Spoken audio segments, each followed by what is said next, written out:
आप सबके सामने प्रस्तुत हूँ। आज एक व्यंग की, क्या कहना चाहिए मुझे, महापुरोधा व्यक्तित्व के साथ में, जिन्होंने व्यंग को एक ऐसी ऊंचाई तक पहुंचा दिया है जिसे आने वाले समय में याद किया जाएगा। और उनका सतत प्रयास व्यंग को आगे बढ़ाने में, उसके विकास होने में, उसके प्रोन्नति के लिए जो प्रयास उन्होंने किए हैं वो अभूतपूर्व हैं। व्यंग यात्रा के 18 वर्षों से अधिक समय से वो मुख्य संपादक हैं और प्रकाशक भी। ये इतना महती काम है जिसको पूरा कर पाना सामान्य आदमी के लिए पॉसिबल नहीं है, लेकिन ये एक ऐसी हस्ती है, ये ऐसा व्यक्तित्व है जिसने असंभव को संभव करके दिखाया। मेरे लिए मेंटर श्री प्रेम जन्मेजय जी आज हमारे साथ उपस्थित हैं और हम उनकी साहित्यिक यात्रा पर चर्चा करेंगे और देखेंगे क्या ज्ञान मिलता है हमको, क्या मार्गदर्शन मिलता है उनसे और उनके अनुभव का कितना फायदा हम उठा सकते हैं। नमस्कार प्रेम जन्मेजय जी, मैं संजीव जी आपका स्वागत करता हूँ अनुस्वार मंच पर। जी जी, धन्यवाद धन्यवाद। हम सबसे पहले तो आपको आभार व्यक्त करना चाहेंगे कि आपने बड़े कम समय में, कम नोटिस पे, शॉर्ट नोटिस कहना चाहिए जिसे, वार्तालाप के लिए या विचार विमर्श के लिए अपनी सहमति दी। तो चलते हैं एक बार आपकी साहित्यिक यात्रा पर दृष्टि डालने के लिए, विहंगम दृष्टि डालने के लिए। जी जी, सबसे पहले तो धन्यवाद कि आप इस अनुस्वार का जो एक अंतर्राष्ट्रीय मंच है इसके साथ जोड़ा, और आपने न केवल इस वेबिनार का जो मंच है और जो बहुत महत्वपूर्ण मंच हो गया आजकल, हमारी आवश्यकता भी बन गया है, उसके साथ जोड़ा, बल्कि अनुस्वार जो आपकी पत्रिका है उसके साथ भी आपने मुझे जोड़ा हुआ है। और ऐसे लोगों के साथ जुड़कर जो निश्चित रूप से कर्म को पूजा मानते हैं और उसी में लगे रहते हैं। आप बहुत सारी आगे भी बात करूंगा तो बताऊंगा कि आप स्वयं कितने विभिन्न क्षेत्रों में फंसे हुए व्यक्ति हैं और लगातार लगे हुए हैं कि चीजें बेहतर होती चली जाएं। तो आज अच्छा लग रहा है कि आपके साथ मैं बातचीत कर रहा हूं और अपनी बात एक व्यापक मंच में कह रहा हूं, बिना किसी हिचक के, बिना किसी संकोच के। आप पूरे मनोयोग के साथ, बिना किसी समय सीमा के इस वार्ता में हमें ज्ञान दे सकते हैं। नहीं, मैं एक बात आपको स्पष्ट कर दूं कि मैं ज्ञान मार्गी नहीं, प्रेम मार्गी हूँ। मैं प्रेम पूर्वक वो तो नाम से ही स्पष्ट है। तो सबसे पहला सवाल शुरू करते हैं जहां से आपकी साहित्य यात्रा प्रारंभ हुई। तो हमारे दर्शक ये जानना चाहेंगे कि इस साहित्यिक यात्रा के प्रारंभ कब और कैसे हुआ और कौन था इसकी असली प्रेरणा जिससे आप व्यंग की तरफ चल पड़े और उसके बाद आज शिखर पर पहुंचे हैं। ऐसा है कि साहित्यिक यात्रा, या जिसको भी आप कह सकते हैं, मेरा जीवन या मेरी साहित्यिक यात्रा, ये लगभग ऐसा है कि जैसे उबड़ खाबड़ रास्तों के बीच में कोई अपनी पगडंडी बनाता है। मतलब किसी आपको इसमें वैसा सुख नहीं मिलेगा कि कोई व्यक्ति राजमार्ग पर चला जा रहा है और इधर उधर फुवारे लगे हुए हैं और बहुत अच्छा सुंदर राजमार्ग है। तो इसलिए अगर आप चलेंगे तो इसमें आपको छोटे मोटे अनेक मोड़ मिलेंगे। और मेरे व्यंग लेखन की पगडंडियों में भी, या मेरी रचनात्मक पगडंडियों में ऐसे अनेक मोड़ हैं, जैसे मेरे देश के वंचित जीवन में है। इसमें आपको कई जगह राजमार्ग भी मिलेगा, तो कई जगह आप जानते हैं कि वंचित जीवन भी है, और अनेक अंधेरे मोड़ हैं जहां तक प्रकाश नहीं पहुंच पाया, और इसमें भटकने के भी आपको बहुत सारे अवसर भी मिलेंगे। मैं अपना आरंभ शुरू उससे करूं, क्योंकि मेरा लेखन अगर आप कहें तो सही मानों में बहुत बाद में शुरू हुआ है। मतलब इस तरह का नहीं है कि मैं आरंभ से ही जन्मजात लेखक रहा, या मेरे साहित्यिक अभिरुचि कहाँ से प्रारंभ हुई, वहां से शुरू कर सकते हैं। हाँ, नहीं, साहित्यिक अभिरुचि से पहले भी मैं बता सकता हूँ आपको, थोड़ा सा ये पता लग जाए कि भाई जैसे कि लोग ये मानते हैं, मेरा जन्म इलाहाबाद का है और इलाहाबाद का होते ही लोग सोचते हैं कि भैया इसको तो वहां से वरदान प्राप्त हो गया कि ये साहित्यकार बनेगा ही बनेगा। तो वहां से मैं शुरू करना चाह रहा था इसीलिए कि, और मैंने पहले कहा भी है कि अब आप ये ना सोचा, अगर मैं, क्योंकि ऐसा हुआ कि अभी ममता कालिया जी ने एक लेख लिखा मुझ पर, इलाहाबाद को सुनते ही वो चमत्कृत हो गई। ऐसे ही संजीव भाई क्या हुआ कि धर्मयुग के जो धर्मवीर भारती थे, उन्होंने छापा था, उनको मैंने एक किताब अपने एक मित्र के हाथ भेजी। तो उन दिनों उनका कैटरिक ऑपरेशन हुआ था, तो वो बोले मैं पढ़ नहीं पा रहा हूँ, पर उनका पत्र आया मेरे पास, पढ़ा हुआ है कि मैंने पढ़ा कि आप तो इलाहाबाद से हैं, मतलब उस तरह का और एक संबोधन था। तो इलाहाबाद से होने के कारण एक आत्मीय संबंध जो जुड़ जाता है, और ये मान के चलता है कि भैया ठीक है इलाहाबाद के, क्योंकि आज चाहे आप जानते हैं साहित्य की राजधानी दिल्ली है, पर एक समय में इलाहाबाद हुआ करती थी। तो इलाहाबाद में 18 मार्च को जो जन्म हुआ मेरा, तो मेरे पिताजी जो है वो जनपत्ति बनवाने के लिए ले गए, और साथ में वहां पे त्रिवेणी के पास वहां गए हम लोग त्रिवेणी पे। तो मेरे जो नाम राशि निकली, तो उसके हिसाब से पंडित जी ने मेरा नाम वहीं पे त्रिवेणी प्रसाद रखा। अच्छा, हाँ, तो अब ये मतलब उन्होंने रख दिया, पर मेरे पिताजी की सोच जो है, आपको बताऊं, वो कोई कुंठित सोच या परंपरागत सोच नहीं थी। वो इन चीजों पे विश्वास नहीं करते थे कि भैया उसी से नाम रखा जाए। तो एक जो मेरे अंदर, मैं वो बता रहा हूँ, व्यंग का कहीं कीड़ा समझ लीजिए, चीजों के धारा के विरुद्ध जाने का। जी, उन्होंने क्या किया कि जब मेरा नाम जो है 3-4 साल वर्ष तक रहा, पर उसके बाद उन्होंने मेरा नाम बदल दिया।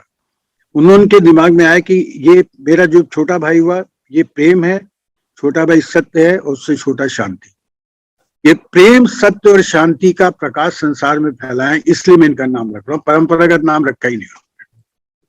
तो इस तरह से, और ना ही कभी ये हुआ। अब मैं कह सकता हूँ बड़े आराम से, जब भारती जी कह रहे हैं और बड़े प्रसन्न हो रहे थे कि भाई आप इलाहाबाद से हैं, तो मैं भी कह सकता हूँ कि भाई इलाहाबाद में मेरे पिताजी, लोग बहुत करते हैं दूसरों की, आप जानते हैं कि दूसरों की महिमा का चंदन स्वयं ओढ़ते हैं। बहुत सारे ऐसे गधे होते हैं जो चंदन, अब खुशबू लगा लेते हैं, सोचते खुशबू जो है मेरी है और उसकी तो है नहीं। तो अब मैं भी कह सकता हूँ, मैं चंदन ओढ़ सकता हूँ, निराला का चंदन ओढ़ सकता हूँ कि मेरे पिताजी जाते थे दारागंज के पास से, देखो ये निराला हैं और इन्होंने जो है अरे सुनबे गुलाब जैसी कविता लिखी है, तुम्हें वैसा ही बनना है। तो मेरे अंदर वो व्यंग का कीड़ा घुस गया वहां से, मैं कह सकता हूँ। और आप तो जानते ही हैं कि मेरी महादेवी वर्मा जी के साथ चित्र भी है मेरा, उनके साथ खींचा भी। मैं कह सकता हूँ कि महादेवी जी वर्मा जी ने कहा, अरे तुम इलाहाबाद से हो, इलाहाबाद का नाम रोशन करना।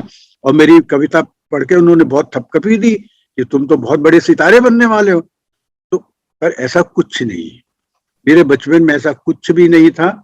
और आपको मैं बताऊं कि मेरा बचपन जो है बिल्लियों के पीछे भागने का, ताड़ के वृक्ष पे चढ़ जाने का, इस तरह का रहा। हम इलाहाबाद में पैलेस सिनेमा हुआ करता था, उसके पीछे रहते थे। तो माँ मेरी, बस मेरा जो घुमंतु स्वभाव जानते हैं वो तब से है, मतलब घर में नहीं बैठना है। कभी पिताजी के साथ का मुझे दफ्तर जाना है आपके, वो कहेंगे नहीं नहीं मुझे तुम्हें नहीं ले जाना। और क्या पता लगा वो साइकिल पे गए, मैं पीछे पीछे जा रहा हूँ पिताजी के दफ्तर। तो हमारे पड़ोस में जो वहां पर जो प्रेस वगैरह करता, उसने कहीं देख लिया, तो वो मुझे पकड़ के ला रहा है कि मुझसे पूछा कहाँ जा रहे हैं। मैं कहा बाबूजी के दफ्तर जा रहा हूँ। कहता पता है, कहता बस जा रहे हैं। तो ये इस तरह का वो रहा। तो पर, और दूसरा संजीव जी क्या बताऊं कि जब हम दिल्ली आ गए वहां से पिताजी की नौकरी के कारण, तो यहाँ पर आके पिताजी, पहले मैं प्राइमरी स्कूल में पढ़ा, 5वीं क्लास यहीं पढ़ी मैंने। और वो प्राइमरी स्कूल जो सरकारी होते थे उनमें पढ़ा। पर पिताजी को था शिक्षित इनको करना है। मैं, उन्होंने कहा था ये तीनों मेरे मकान है, मैं कोई अपना मकान भी नहीं बनाऊंगा और शिक्षा दूंगा। तो मेरे छोटे भाई को उन्होंने अंग्रेजी स्कूल में, वहीं हम रहते थे डिफेंस कॉलोनी के पास वजीर नगर में, होप हॉल स्कूल था, उसमें उसको पहले डाल दिया था। जब मेरी बारी आई तो उन्होंने कहा कि इसको भी मैं इसी में पढ़ाऊंगा, अच्छी शिक्षा दूंगा। और उस समय अच्छी शिक्षा का मतलब, आज भी अच्छी शिक्षा का मतलब पब्लिक स्कूल है, और उस समय भी हुआ करता। पर उनका ये था कि अंग्रेजी जाने चीजों को। तो उन्होंने वहां पर मुझे कराया, और आप देखिए 5वीं तक मैंने अंग्रेजी नहीं पढ़ी थी। उन्होंने कहा इसका टेस्ट होगा।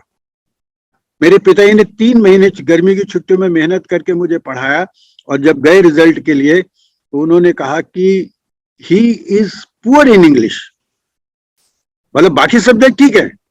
मेरे पिताजी ने कहा he does not know English, इसको अंग्रेजी आती ही नहीं है, ये तो अभी इसने जो किया है।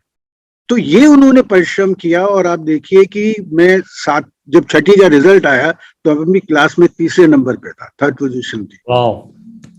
छठी से लेकर 8वीं तक मैंने ये पढ़ा।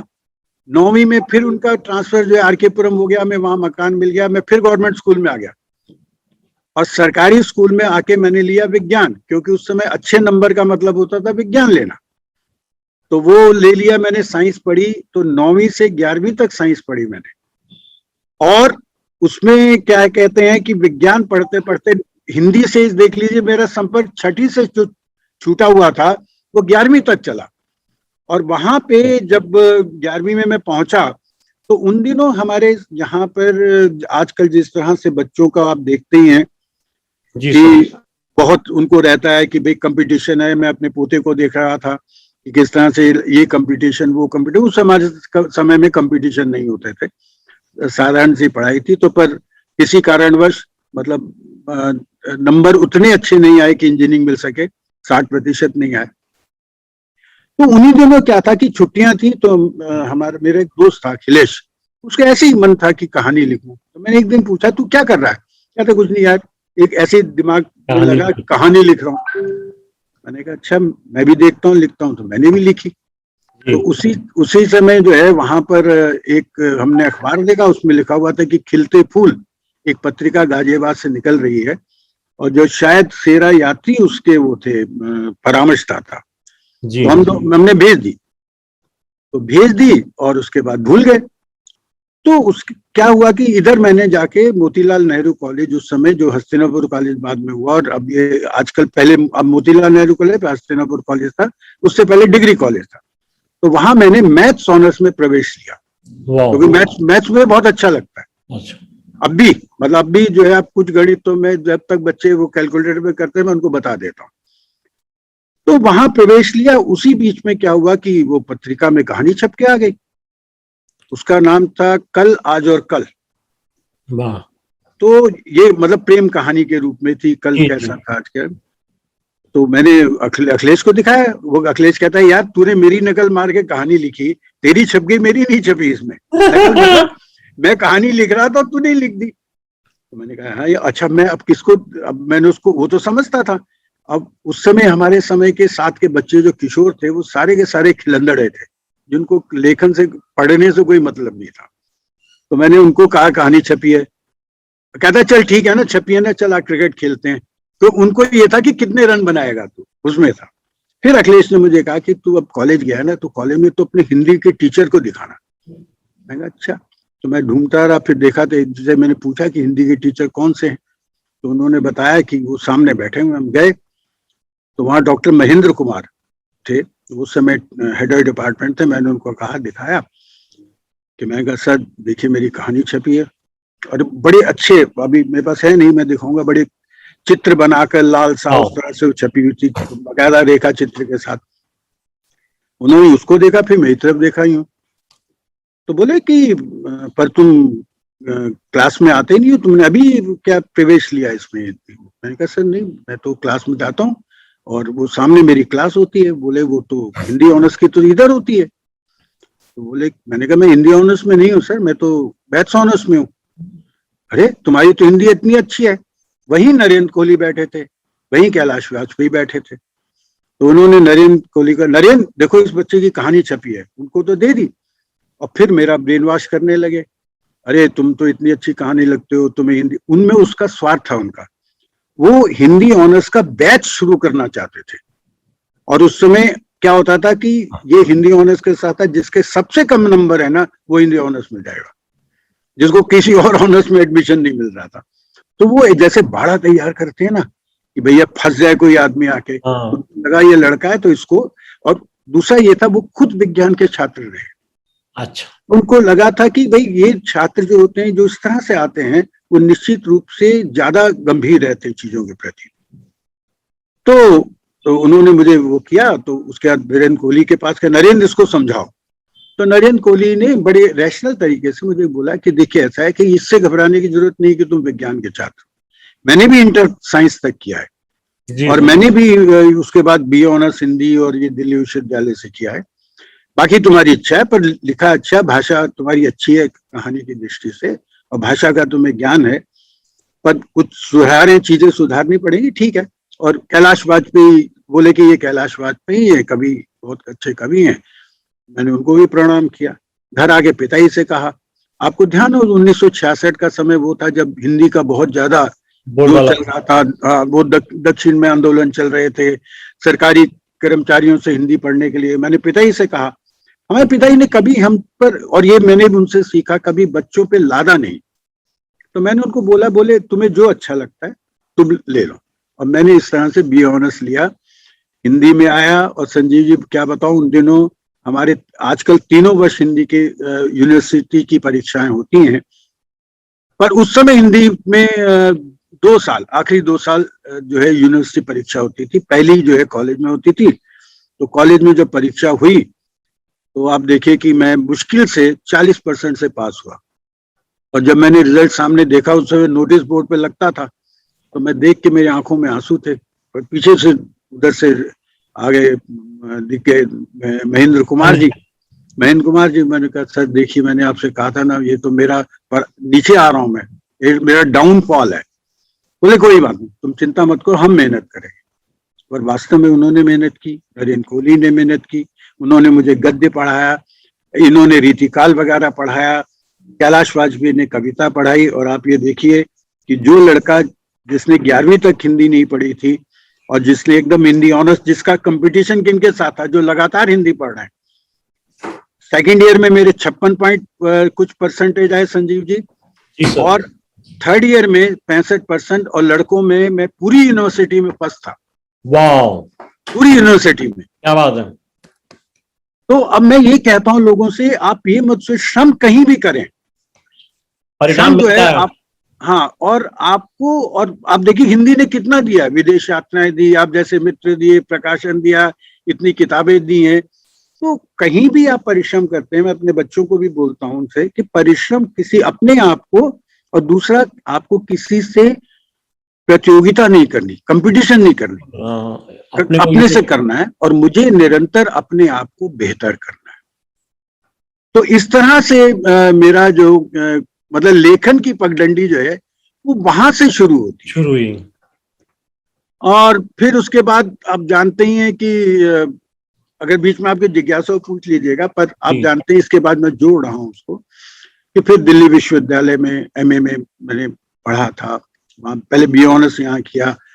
और अब हमें उन दिनों प्रतियोगिताएं होती थी, कविता प्रतियोगिता, वो तैयार कराते थे डॉक्टर कैलाश वाजपेयी, और मुझे उनका अभी भी गीत एक भूलता नहीं है, घृणा करो ये धरती टुकड़े टुकड़े होती है, संभव है ये जहर जहर से मर जाए। ये हमने गाया था और आकाशवाणी में भी गाया था। सुंदर गाना है, बहुत बढ़िया है। और उन्हीं से मुझे कुछ कविता के संस्कार मिले, लिखा मैंने।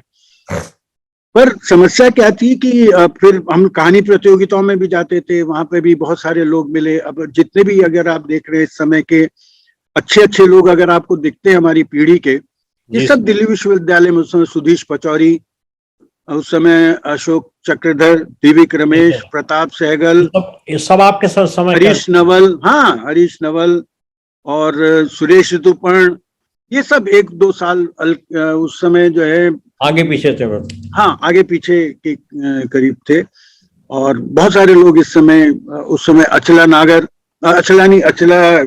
क्या नाम था उनका, नाम भूल रहा हूँ, थोड़ा लड़कियों के नाम जरा भूल जाता हूँ। तो इस तरह से लोग वहां पर थे, और उस समय फिर हम लोगों ने शुरू किया। फिर क्या हुआ कि लेखक मंडल एक आरंभ किया नरेंद्र कोहली ने, हम वही ऑनर्स में थे, कि जिसमें हर लेखक अपनी रचना सुनाएगा और लोग नई रचना सुनाएगा और उसको क्रिटिसाइज करेंगे। हमारा सौभाग्य ये रहा कि हम उनके हाथ में गए, दुर्भाग्य ये रहा कि मेरी अंदर जो कवित्व था उसकी हत्या हुई। कारण क्या था कि नरेंद्र कोहली कविता को पसंद नहीं करते थे, और उनका कहना यह था कि आजकल जो कविता लिखी जाती है वो क्या लाइन तोड़ के छंद इधर उधर कर दिए, कविता की उसमें लय नहीं होती। और उन्होंने भी एक कविता लिखी, उसके बाद नहीं, तो अब वो गद्य चलता था, और गद्य उनके कारण वो बहुत प्रसिद्ध हो रहे थे, लिख रहे थे। उनके यहाँ में नई नई पत्रिकाएं, धर्मयुग सारिका, ये सब मिलती थी, और हमने भी लिखना शुरू कर दिया, उसी तरह से आगे बढ़ते चले गए कि भाई। और दूसरा क्या था कि मुझे ऑनर्स में जैसे दो तरह के रचनाकार थे जो मुझे पसंद थे। एक प्रसाद, जिनका प्रसाद स्पेशल लिया था मैंने, और एक कबीर। कबीर को मैंने बहुत पढ़ा क्योंकि उनसे मुझे विसंगतियों की, और मेरे पिताजी का जो था और खासकर मेरी माँ का भी, कि सत्य बोलना है, बात सही कहनी है, चाहे किसी को बुरी लगती है। जी। ये इससे ये नहीं कि किसी के डर से तुम सत्य ना बोलो। तो मुझे ये लगा कि सच बोलने के लिए जो साहस चाहिए वो कबीर से मिल रहा है मुझे। वहां से मैंने वो ग्रहण की। और प्रसाद का मैंने छायावाद कवित्व तो था ही मन में, पर प्रसाद के नाटक जो है ना, वो मुझे बहुत प्रभावित किया। वो प्रभावी हैं भी, आज भी प्रभावी हैं सर। जी, आप जानते ही, मतलब प्रसाद के नाटकों में और वैविध्य जो है। और यही हुआ कि जब मैंने एमए में चाहा कि एक प्रश्न पत्र के रूप में लघु शोध प्रबंध लिखूं कि प्रसाद के नाटकों में व्यंग, वो मुझे दिखाई दिया। तो उस समय डॉक्टर नगेन थे, वो बड़ी जोर से ऐसे, प्रसाद में व्यंग, ऐसे करके बोले मुझे। प्रसाद में व्यंग क्या है? तो मतलब उनके सामने कोई कुछ बोल नहीं सकता था। फिर जब एमलिट में मुझे डिसर्टेशन लिखना था जो है, तो तब जो है डॉक्टर नगेन नहीं थे, तब डॉक्टर विजय स्नातक थे और वो इन चीजों को जानते थे। तो मैंने उनसे कहा, प्रेम, ये काम तुम ही कर सकते हो। तो मैंने प्रसाद के नाटकों में व्यंग पर काम किया, और उसकी भूमिका जो किताब छपी, और वो आपके यहाँ से छपी नहीं, यहाँ से छपी, कहीं और से है, हमारे यहाँ से प्रेमचंद वाली। हाँ, प्रेमचंद वाली। वो मेरा एमए का डिसर्टेशन था जो डॉक्टर महीप सिंह के अंडर मैंने किया था। तो ये जो है फिर उसकी भूमिका जो है इन्होंने लिखी, उपेक्षित प्रसाद करके, डॉक्टर विजय स्नातक ने। ये उस समय प्रकाशित, हाँ, बाद में इन्होंने बिजनौर वालों ने उसको प्रकाशित किया, अग्रवाल साहब। हाँ, अग्रवाल जी ने। तो वहां से, और अब मैं कहता हूं कि जो लोग नारी विमर्श की बात करते हैं, प्रसाद में व्यंग नहीं ढूंढते, अगर वो देखें, ध्रुव स्वामी जैसा व्यंग नाटक आपको मिलेगा नहीं। आपने पढ़ा हुआ है, मतलब। और थोड़ा सा फर्क है, जैसा मुझे याद आ रहा है ध्रुव स्वामी में तंज जैसे व्यंग जो है वो तंज वाली स्टाइल में ज्यादा है। नहीं सर, बिल्कुल ऐसे व्यंग वाक हैं। आप देखिए कि नारी विमर्श की बात करते हैं, वो क्या कहते हैं, एक दृश्य जो है, बौने कुबड़े हिजड़े का अगर आप दृश्य देखें, पूरा दृश्य, प्रशासन व्यवस्था कितनी बौनी है, कितनी कुबड़ी है, कैसी नपुंसक है, वो प्रतीकात्मक कामगुप्त की, हाँ, उसको लिया। और उसमें जब वो, मतलब अब आप देखिए, वहां हास्य और व्यंग समझ आता है। वो फुहड़ता देखकर जो रामगुप्त है वो तो हंस रहा है, पर जो ध्रुव स्वामी है और खासकर चंद्रगुप्त है, वो बहुत, मतलब वो ऐसे गुस्से से भर रहे हैं। और आखिर में जब चंद्रगुप्त खिजड़े का कान पकड़ के बाहर निकालता है, तो ध्रुव स्वामी व्यंग करती है, एक वही तो नपुंसक नहीं है, यहाँ किस किस को निकालोगे। ये अपने पति पे उसका व्यंग, इतना गहरा व्यंग है। अब मतलब पढ़ते चले जाइए उसमें जो है, बहुत गहरा वो तो वहां से एक व्यंग का, और उस समय वो व्यंग का मतलब व्यंगकार मेरे मन में कहीं जन्म लेने लग गया। धीरे धीरे कहानियां लिखी जो सारिका में छपी, टूटते पहाड़ की लालसा, और वो कहानी संग्रह भी अभी एक छापा। मैं सारी चीजें छोड़ दी मैंने कि भैया कुछ लिखी है तो उनको छोड़ दिया जाए, व्यंग रूप ही सामने आए। पर आप जैसे प्रकाशक हैं जो कहते हैं कि पुरानी चीजें हैं, तो वो कहानी संग्रह तीसरी प्रेमिका के नाम से भी प्रकाशित हुआ। तो वहां से, पर व्यंग क्योंकि हमें, मुझे मतलब बैठे ठाले जो धर्मयुग में आ रहा था वो पसंद आने लगा। फिर मैं उन दिनों फिल्मी पत्रिका थी एक माधुरी, वो अच्छी लगती थी। फिल्में हम बहुत देखते थे, फिल्मों में संगतियां नजर आती थी। तो फिर वहां पे मैंने उसके आधार पर कुछ व्यंग लिखने शुरू किए, और धर्मयुग और साप्ताहिक काल के समय में। और आप समझ लीजिए कि ये वो समय था, वैसे आपको बताऊं कि जब जो है हमारे समय के परसाई जो है, उन्होंने भी, मैं उनको मानता हूं, वो कबीर की तरह उस समय जी। और जिन्होंने एक मुराड़ा हाथ में ले लिया था कि भैया मैं व्यंग्य के मार्ग पर चल रहा हूं, जिसको मेरे साथ आना है, जिसको और चीजों घर जाना तो आ जाओ। तो वो उनसे मैं संस्कार ग्रहण, मुझे अच्छे लग रहे थे वो कबीर स्वरूप के रूप में। उनसे बाद में मिला भी, बहुत लंबे प्रसंग हैं उसके साथ। पर माधुरी में छपा, तो माधुरी में छप के जो है फिर वैसा ही एक मैंने फिल्मी मोहल्ला करके धर्मयुग में भेजा। धर्मयुग से मुझे स्वीकृति, पहले तो क्या होता था संजीव जी, आजकल तो लिखना कॉपी पेस्ट और ये बहुत आसान है, आप जानते ही हैं, कंप्यूटर पे हम लोग भी कर रहे हैं। मैं उस समय रहता था नारोजी नगर में, F64 नारोजी। हम कैसे लिखते थे आपको बताऊं कि पंखा भी एक जो चल रहा था नहीं चलता था, कागज होता था, उस पे बॉल पेन भी नहीं होते थे, स्याही से लिखा जाता था। और कॉपी तैयार कर रहे हैं, तीन जैसे ही आखिर तक पहुंचे लिखने के लिए, पसीने की बूंद टपकी और उस पे गिर गई और स्याही फैल गई। अब उस पेज को आप दोबारा लिख रहे हैं, उस पेज को दोबारा लिखेंगे, बिल्कुल फिर दोबारा से लिखेंगे। तो ऐसे हम लोगों ने रचनाएं लिखी हैं और फिर उसको लिफाफे में बांध के धर्मयुग को भेजा, और धर्मयुग वापसी का लिफाफा लगाते थे, और जब तक वो रचना वापस आती थी वैसी तुड़ी मुड़ी हो जाती थी, उसको दोबारा कहीं बेच नहीं सकते। इस तरह की मतलब फोटोकॉपी होती नहीं थी। मैं बता रहा हूँ 65-66 की बात आप देख लीजिए, 66-67 में फोटोकॉपी नहीं होती थी। तो उस तरह से तो शुरू में क्या हुआ कि लिफाफे भेजते थे, आते थे। मैंने नरेंद्र कोहली जी कहा कि मैं सर ये तो बहुत वापिस आ रही थी। कहते कोई नहीं, 100 लिफाफे भेजोगे तो तब रचना छपेगी तुम्हारी। मैं कि फिर बाकी 100 को क्या करूंगा? कहते फिर वो धीरे धीरे अपने आप छपनी शुरू हो जाती है। सही बात है। तो वो छपी और फिर धर्मयुग से पत्र आया मेरे पास। तो उसी समय जो है, फोन तो होते नहीं थे, इनके पास था, नरेंद्र कोहली गुरु हैं मेरे। मैं वहां रहता था नौरी नगर में, ये थे ग्रेटर कैलाश पार्ट 1 में S362 में। तो मैंने उनको फोन किया, सर मेरी रचना प्रकाशित हुई है, मैं आ रहा हूँ। मैं गया, उनके पहुंचे, आशीर्वाद लिया। फिर जो है उसके बाद और रचनाएं दी। और उस समय संजीव जी बताऊं, धर्मयुग में छपने का अर्थ होता था कि आप रातों रात हीरो हो जाते थे, सारा सब मतलब मुझे मैगजीन थी बहुत। जी शंकर पुणतांबेकर जैसे बहुत अग्रज है हमारे, उनका आदरणीय प्रेम जन्मेजय जी, आपकी ये रचना पढ़ी, वो बहुत पत्र आए लोगों के। और फिर धीरे धीरे ये होने लगा, पहले ये होता था कि हम लिफाफा भेज देते, वापिस आ जाता था, फिर ये हुआ कि उसका स्वीकृति पत्र आने लगा, फिर धीरे धीरे वहां से रचना की मांग होने लगी, वहां के उन उप संपादक। और फिर ये समय भी आया जब भारती जी जो है मुझे पत्र लिखते थे और कहते थे प्रेम ऐसा लिख, ऐसा चाहिए मुझे, ऐसा चाहिए। और ये भी इंस्टेंट करके, मतलब ये है कि 3 महीने ये आने वाले बहुत सारे पत्र हैं उनके कि अब जो है होली आने वाली है। जैसे एक बार उन्होंने ये लिखवाया कि परसाई जो है उनको पद्मश्री मिली, इस पे बताओ कुछ। तो मैंने कहा सर वो पद्मश्री तो मिल गई पर पद्मा नहीं आई है। पद्मा मतलब वो अविवाहित थे, कुंवारे थे। अरे इसी पे लिखो, पूछो क्यों नहीं आई है, नामवर से पूछो, श्रीकांत चौधरी से पूछो। तो मैंने कल्पना में वो लिखा। तो फिर ये धीरे धीरे ये आना शुरू हो गया। और फिर एक राह जैसे होती मिल गई। और जब व्यंग के क्षेत्र में, और आप देखिए भारती जी ने धर्मयुग के बैठे ठाले पन्ने पर, उस पन्ने पर जिसमें कवि परसाई छपते थे, रविन्द्रनाथ त्यागी, श्रीलाल शुक्ल, शरद जोशी छपते थे, वहां पर हम लोगों को स्पेस देना शुरू किया। मुझे, ज्ञान को, हरीश को, हम लोग जो है वहां से शुरू हुए वहां पर।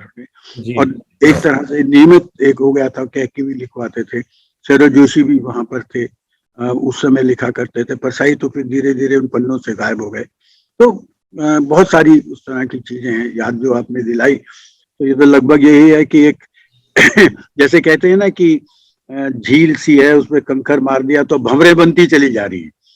तो ये तो आप जैसा जो है, और मैं यही कह रहा था कि जैसे अभी बात की मैंने कि विज्ञान से वहां पर आया, तो मैं तो आपका देखता हूँ कि आप देखिए कहाँ पे कॉर्पोरेट जगत में इतनी बड़ी पोस्ट पे, और कहाँ अर्थशास्त्र के विशेषज्ञ और सारी चीजें, और आपने अचानक जो है जिस तरह से सिद्धार्थ जो है सिद्धि के लिए राजपाट को त्याग कर चल दी। क्या एग्जाम्पल छोड़ो। हाँ, तो अब जो है मेरी सिद्धि तो ये है, इतने प्रबंध काव्य आपने लिखे हैं और उस तरह से, और वो एक रचनात्मक सुख। निश्चित रूप से आपको बताऊं कि जब मैं रिटायर भी हुआ 14 में, 2-3 पत्रिकाओं से मुझे आया कि भाई आप जो है हमारे यहाँ फ्यूचर संपादक के रूप में है। मैं कहा भैया हमने जिंदगी भर दिल्ली विश्वविद्यालय की नौकरी की और शाही नौकरी है, यहाँ हमारा प्रिंसिपल भी हाथ जोड़ के खड़ा होता था। अब मैं सेठ के पास नहीं जाऊंगा, अब मैं लेखन अपना करूंगा। और तभी मैंने पत्रिका का भी शुरू किया।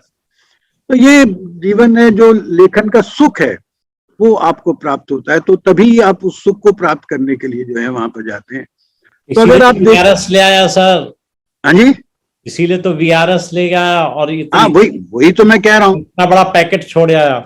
सर, ये वो पैकेट जो है वो क्या होता कि वो दिनों दिन जो एक जीरो लगाता चला जाता, यहाँ पर आप देखेंगे कि शून्य नहीं हो तो महाशून्य लगते चले जाते हैं, महाशून्य में पहुंच जाते हैं। तो सर ये और रचना का सुख जो है ना वो बहुत कम मिलता है इस तरह से। सर मैं टॉप 500 हाईली पेड एग्जीक्यूटिव की लिस्ट जो बिजनेस वर्ल्ड से निकलती है हर साल, उन 500 में से 263वें नंबर पर था।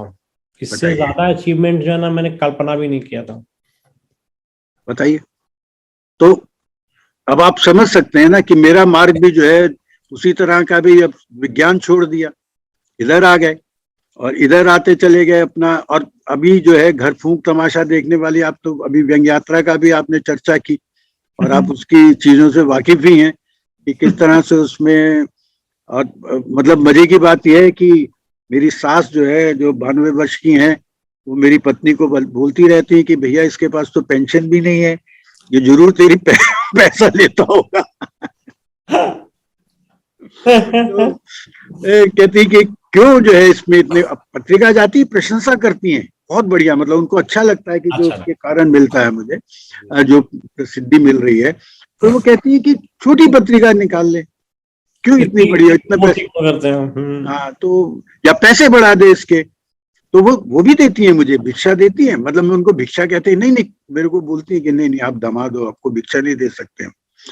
तो पर है कि वो आपका भी वही है ना कि आपने वो नहीं देखा है, मतलब हमारे लिए पैसा जो है वो साधन है, साध्य नहीं है। तो जहां आप साध्य बना लेंगे, अगर आप साध्य बनाते तो कभी नहीं आते, आप सोचते कि यार यहाँ पे तो जो क्यों घर फूक तमाशा देखता रहूं मैं। पर उसका कारण क्या हो रहा है, अब उसके कारण से आप देखिए कि निरंतर लगातार इस तरह के लोग देखिए,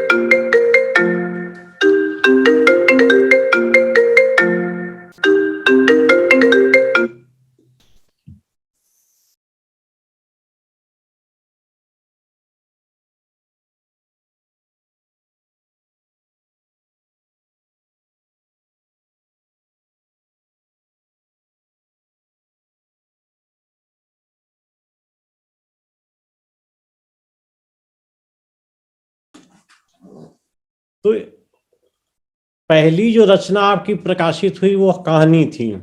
जी हाँ, जी हाँ। ये कब प्रकाशित हुई? 1976 में? नहीं नहीं नहीं नहीं नहीं, 76 में नहीं, ये हुई थी 1966 में। 66 में? हाँ, 66 में जब मैंने ऑनर्स में प्रवेश लिया तब। और उसके बाद जो है फिर लिखता रहा, फिर उसमें अच्छा हमारे उस समय दिल्ली विश्वविद्यालय का एक संकलन निकला था दिविक करके, तो उसमें कवि थे। फिर पता उसी समय लिखा था मुट्ठियों में बंद आकार, और उसको निर्मला जैन, रामदर्श मिश्र उसके संपादक थे, और ये बात है 1970 की। तो उसमें मेरी डरपोक नाम की कहानी छपी, फिर टूटते पहाड़ की लालसा, ये सारी चीजें उसमें छपी, उसमें प्रकाशित हुई। पर मूलतः मैंने, आप देखिए कि गद्य से आरंभ किया, और गद्य में भी प्रेम कथा से ये चाहे आरंभ किया, पर मेरी कहानियों के विषय ये नहीं थे। जैसे टूटते पहाड़ की लालसा, जिसमें एक व्यक्ति जो है बहुत ज्यादा ऑफिस में या और जगह पे बहुत ज्यादा क्या कहते हैं शक्तिशाली है, हाँ, और जिसका दबदबा सब मानते हैं, पर वो किससे हारता है?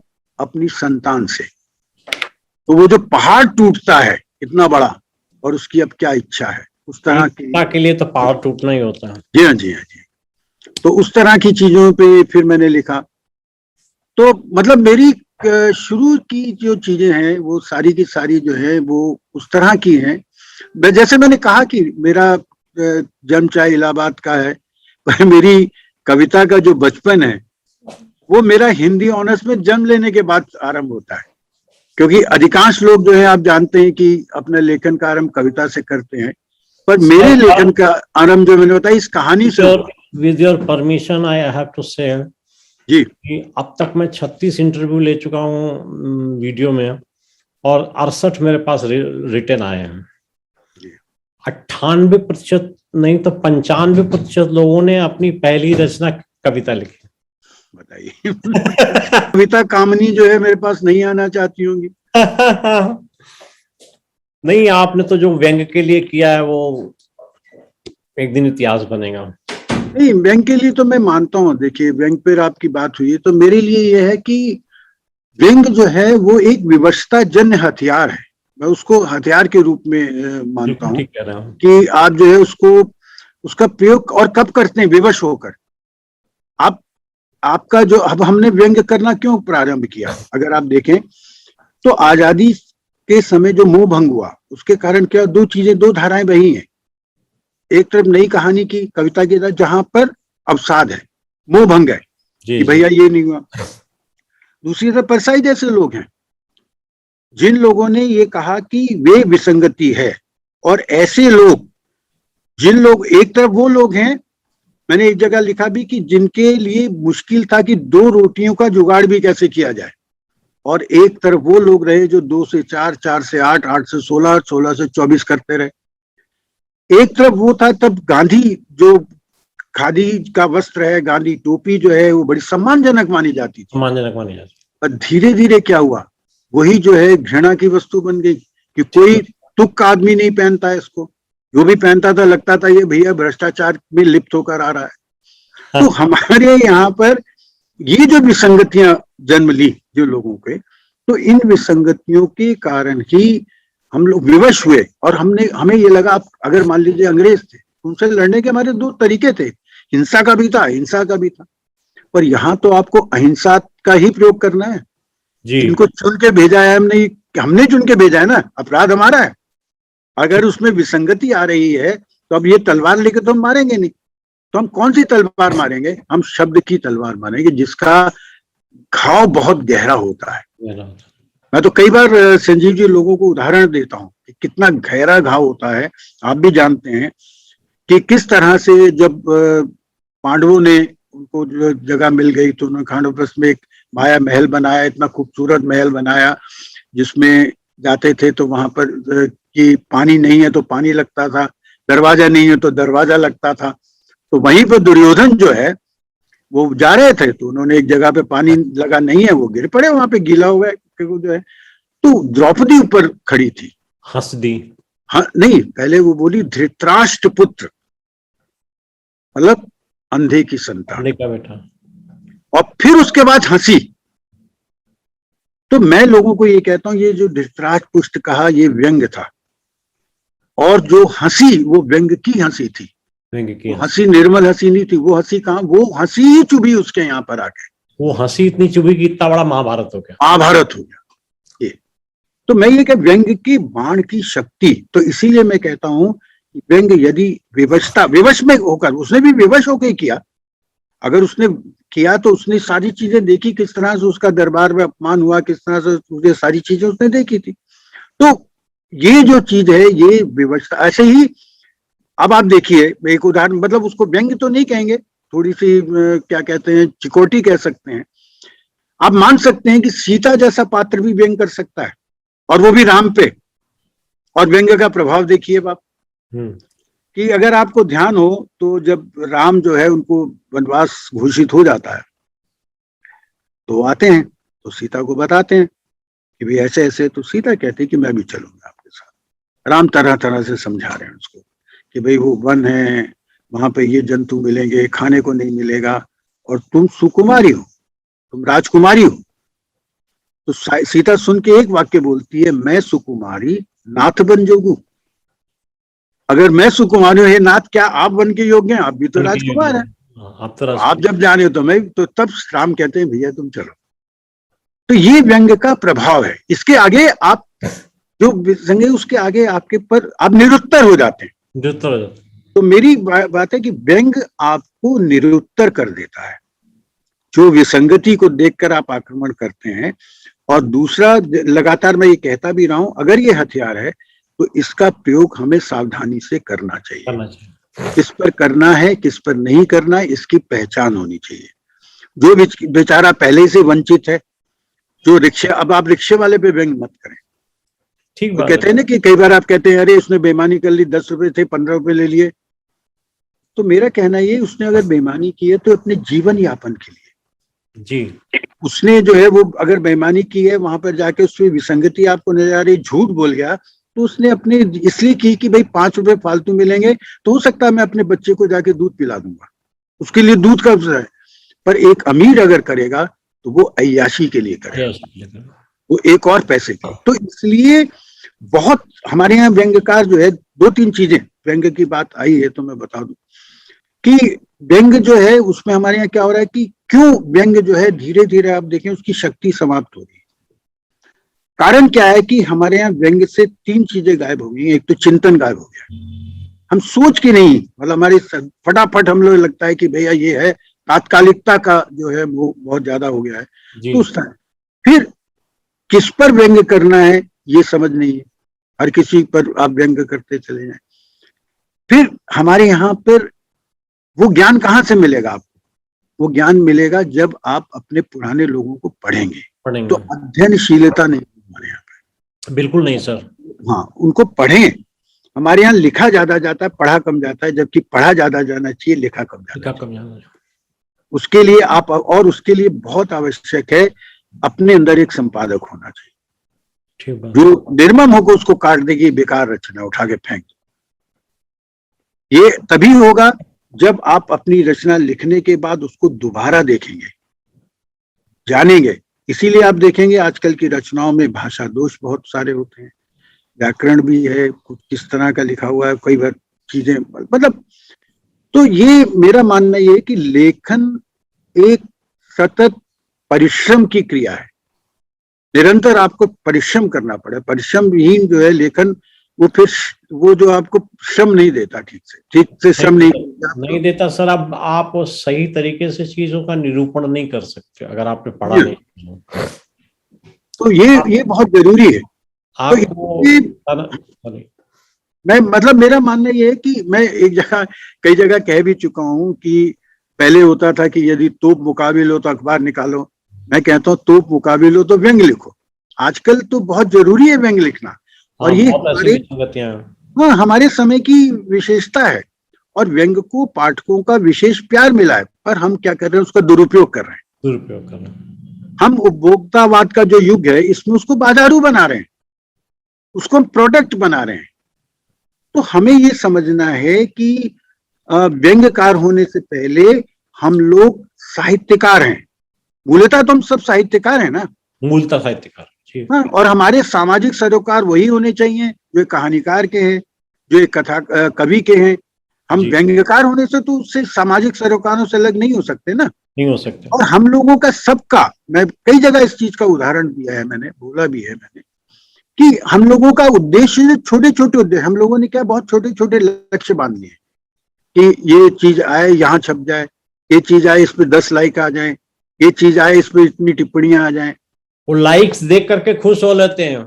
यस, यही मैं कहना चाह रहा हूँ। और हमारा उद्देश्य, जबकि साहित्यकार के रूप में, जैसे माता पिता के, अब माता पिता के रूप में, या अगर हमारा उद्देश्य यही तक हो कि बच्चा इतना कर ले वहां पहुंच जाए तो बहुत है, नहीं। हमें क्या है, मूलतः उसे एक अच्छा सामाजिक प्राणी बनाना है। बिल्कुल ठीक बात। और इसी तरह से लेखक के लिए भी, कोई भी लेखक, चाहे वो कहानीकार हो, सामाजिक हो। पिछले दिनों आप जानते हैं ये महामारी अभी भी चल रही है, तो इसमें मैंने कामू के उपन्यास को दोबारा पढ़ा, प्ले को, और मैंने कामू को पढ़ा। तो उसने एक बात बड़ी बढ़िया कही है कि पर्पस ऑफ राइटिंग इसकी क्या है, लेखन का उद्देश्य क्या होना चाहिए। उसका उद्देश्य होना चाहिए कि जो मनुष्य सभ्यता स्वयं को नष्ट कर रही है, हम देख रहे हैं मानव सभ्यता अपने आप को नष्ट कर रही है, चाहे पर्यावरण की दृष्टि से, उसको नष्ट होने से बचाना। तो ऐसे ही लेखन, व्यंग्य एक सार्थक टूल है। जी, ये बहुत बढ़िया बात कही कि एक सार्थक टूल आपके पास है कि मानव सभ्यता को नष्ट और मानव समाज को निरंतर बेहतर करना। जी, ये हम मनुष्य का एक बृहद, लेखक का बृहद उद्देश्य होना चाहिए। और उसी उद्देश्य के साथ अगर वो चलेगा तो निश्चित रूप से अपना मतलब ऐसी चीजें करेगा, ऐसे राह पर जाएगा कि जहां पर जो है आप मतलब एक समाज, आपको एक सुकून मिलेगा। आपको मुझे किसी रचना से उतने बड़े पारिश्रमिक नहीं मिलता जब ये लगता है कि रचना ने लोगों को शिक्षित किया। अभी अभी क्या है, अगर हम आज तुलसी को देखते हैं, कबीर को देखते हैं, आप देखते हैं कि मैं जब कबीर की बात कर रहा हूं तो उसने मुझे शिक्षित किया, उसने मुझे एक मार्ग दिखाया, एक राह दिखाई। तो मेरा कर्तव्य भी, आपकी रचनाएं भी और आपका भी मैं वो देखता हूं, तो हमारा मूलतः कर्तव्य क्या है कि मार्गदर्शन, एक नई मार्ग और सही मार्ग दिखाया जाए। इसीलिए मैंने आरंभ में कहा कि मैं राजमार्ग पे नहीं चलना चाहूंगा, मैं ऐसे मार्ग पे जाऊंगा जहां पगडंडियां बना रहा हूं, जहां मेरी कुदाल अपनी है, मुझे अब लगेगा अपना, एक लगेगा कि भाई मैंने कुछ काम किया, जहां पर सांप बिच्छू भी हैं तो उनसे भी डर के चलूंगा या उनसे भी दोस्ती कर लूंगा कहीं जाके। तो ये इस तरह का मार्ग आप बनाएंगे तभी बना पाएंगे जब आपको राजमार्ग पे चलने के सुख की लालसा नहीं होगी। ठीक बात। जहां अगर आपको लालसा होगी तो फिर वहां दिक्कतें तो सारी सारी आएंगी। यहाँ पर एक प्रश्न उठता है जी कि व्यंग तो आपने एक विधा के तौर पर अपनी सर्व रुचि और सर्वहित और सर्व प्रेम के साथ में सेलेक्ट कर लिया, लेकिन फिर कविता और कहानी दोनों चीजें लिखी जा सकती थी व्यंग पे, लेकिन आपने अपनी कविता पर ध्यान क्यों नहीं दिया, कहानी को क्यों चुना, यानी गद्य क्यों चुना? ऐसा है, हर समय की प्राथमिकताएं होती। अब अगर आपसे मैं कहूं, हर काल की, हर अवस्था की प्राथमिकताएं होती है और धीरे धीरे आप वो अपनी प्राथमिकता चुनते हैं, उस रास्ते पे चलते हैं। अब आप अपना युवा समय याद कीजिए, उस समय आपकी प्राथमिकताएं क्या थी? एक अच्छी लड़की, अब तो इस समय नहीं है, तो चुन लिया आपने, प्राथमिकता आपकी आ गई, आपका जीवन बदल गया। एक अच्छी नौकरी, वो भी आपने की प्राथमिकता उस समय। अब आज की प्राथमिकता आपने क्या देखी कि भैया नौकरी जो इतने लाख रुपए की जो दे रही है वो मेरी प्राथमिकता अब नहीं है। मेरी प्राथमिकता क्या है? ये। तो आपका अब चेतन, आपका चेतन, आपका चिंतन वो धीरे धीरे आपकी प्राथमिकताएं तय करता है। अब ये नहीं है कि कविता कविता का कीड़ा, काव्य कीटक जिसको मैं कहता हूं, वो जागृत होता रहता है आवश्यकता अनुसार। ये भी आपकी प्राथमिकताएं, जैसे अब आपकी प्राथमिकता मान ले धन अर्जन नहीं है, पर कई बार आवश्यकता पड़ती है तो वो प्राथमिकता बन जाता है। अब जैसे कविता का है, मैंने आपको बताया, लिखा, मैं साथ साथ लिखता रहा। जब मुझे मजबूरी हुई, विवशता हुई, ये भी विवशता जन हथियार रहा। जैसे मैंने दंगे को देखा तो उसमें मैंने कविता लिखी कि वहां हिंदू मरे थे, मुस्लिम मरे थे, क्या आदमी नहीं मरे थे? वहां आदमियत का खून हुआ था, आदमी ही मरे थे। जिन छतों से कभी उड़ती थी पतंगे, जिन गलियों में खेलते थे फूलों के गुलदस्ते, लाल पीले रंग बिरंगे फूलों के गुलदस्ते, लड़ते थे, झगड़ते थे, अब्बा कर लेते थे बच्चे। अब वहां एक और खेल जारी है, एक और लड़ाई जारी है। छतें उगल रही हैं लावा, गलियों में घूम रहा है जंगली पशु, छितरे हुई हैं गुलाब की पंखड़ियां। वहां 7 हिंदू बच्चे मरे थे, 9 मुस्लिम बच्चे मरे थे, क्या 16 गुलाब नहीं रौंदे गए थे? तो ये मन से जब आती हैं चीजें। ऐसे ही जब मैं ट्रिनिडाद गया तो वहां मुझे चुनौती दी गई। वहां रवि जी थे, उन्होंने कहा कि भैया यहाँ जितने लोग आते हैं, ये जितने आप अतिथि आचार्य बनकर आए हैं ना यहाँ पर वेस्ट इंडीज यूनिवर्सिटी में, तो ज्यादातर लोग आते हैं, पर्यटन करते हैं, यहाँ के बीचेस घूमते हैं, चले जाते हैं, और हमारे बारे में कुछ कहता नहीं है। तो मुझे लगा, तो और फिर मैंने एक दिन क्या हुआ, आप देखिए वहां का अनुभव मैं बताऊं आपको। उस समय वासुदेव पांडे वहां के प्रधानमंत्री थे और बहुत अच्छे व्यंग्यकार। मतलब जैसे मैंने उनसे पूछा कि आपका नाम पांडे कैसे पड़ा? अरे भैया, वो अंग्रेजी में बात करते थे कि उनका बोलो और बताओ कि भाई हम लोग जो है हमारे समय में जो हमारे जो बुजुर्ग थे वो पानी देते होंगे लोगों को, तो वो कहते होंगे पानी दे, तो पांडे बन गया उससे। इसी तरह से उन्होंने एक बड़ा बढ़िया लिखा कि जब मैं भारत जाने लगा तो मेरी माँ ने मुझसे कहा कि अरे तू भारत जा रहा है। उनके दिमाग में पुराना भारत था, धोती कुर्ता ये सब पहन के जन्म धारण करके जाना। तो मैं अपना चप्पल उप्पल पहन के निकला, वहां सर्दी थी, सर्दी भी लग रही थी। और जब जहाज से उतरा तो देखा कि किसी ने कुर्ता पजामा नहीं पहना हुआ, सिर्फ मैं।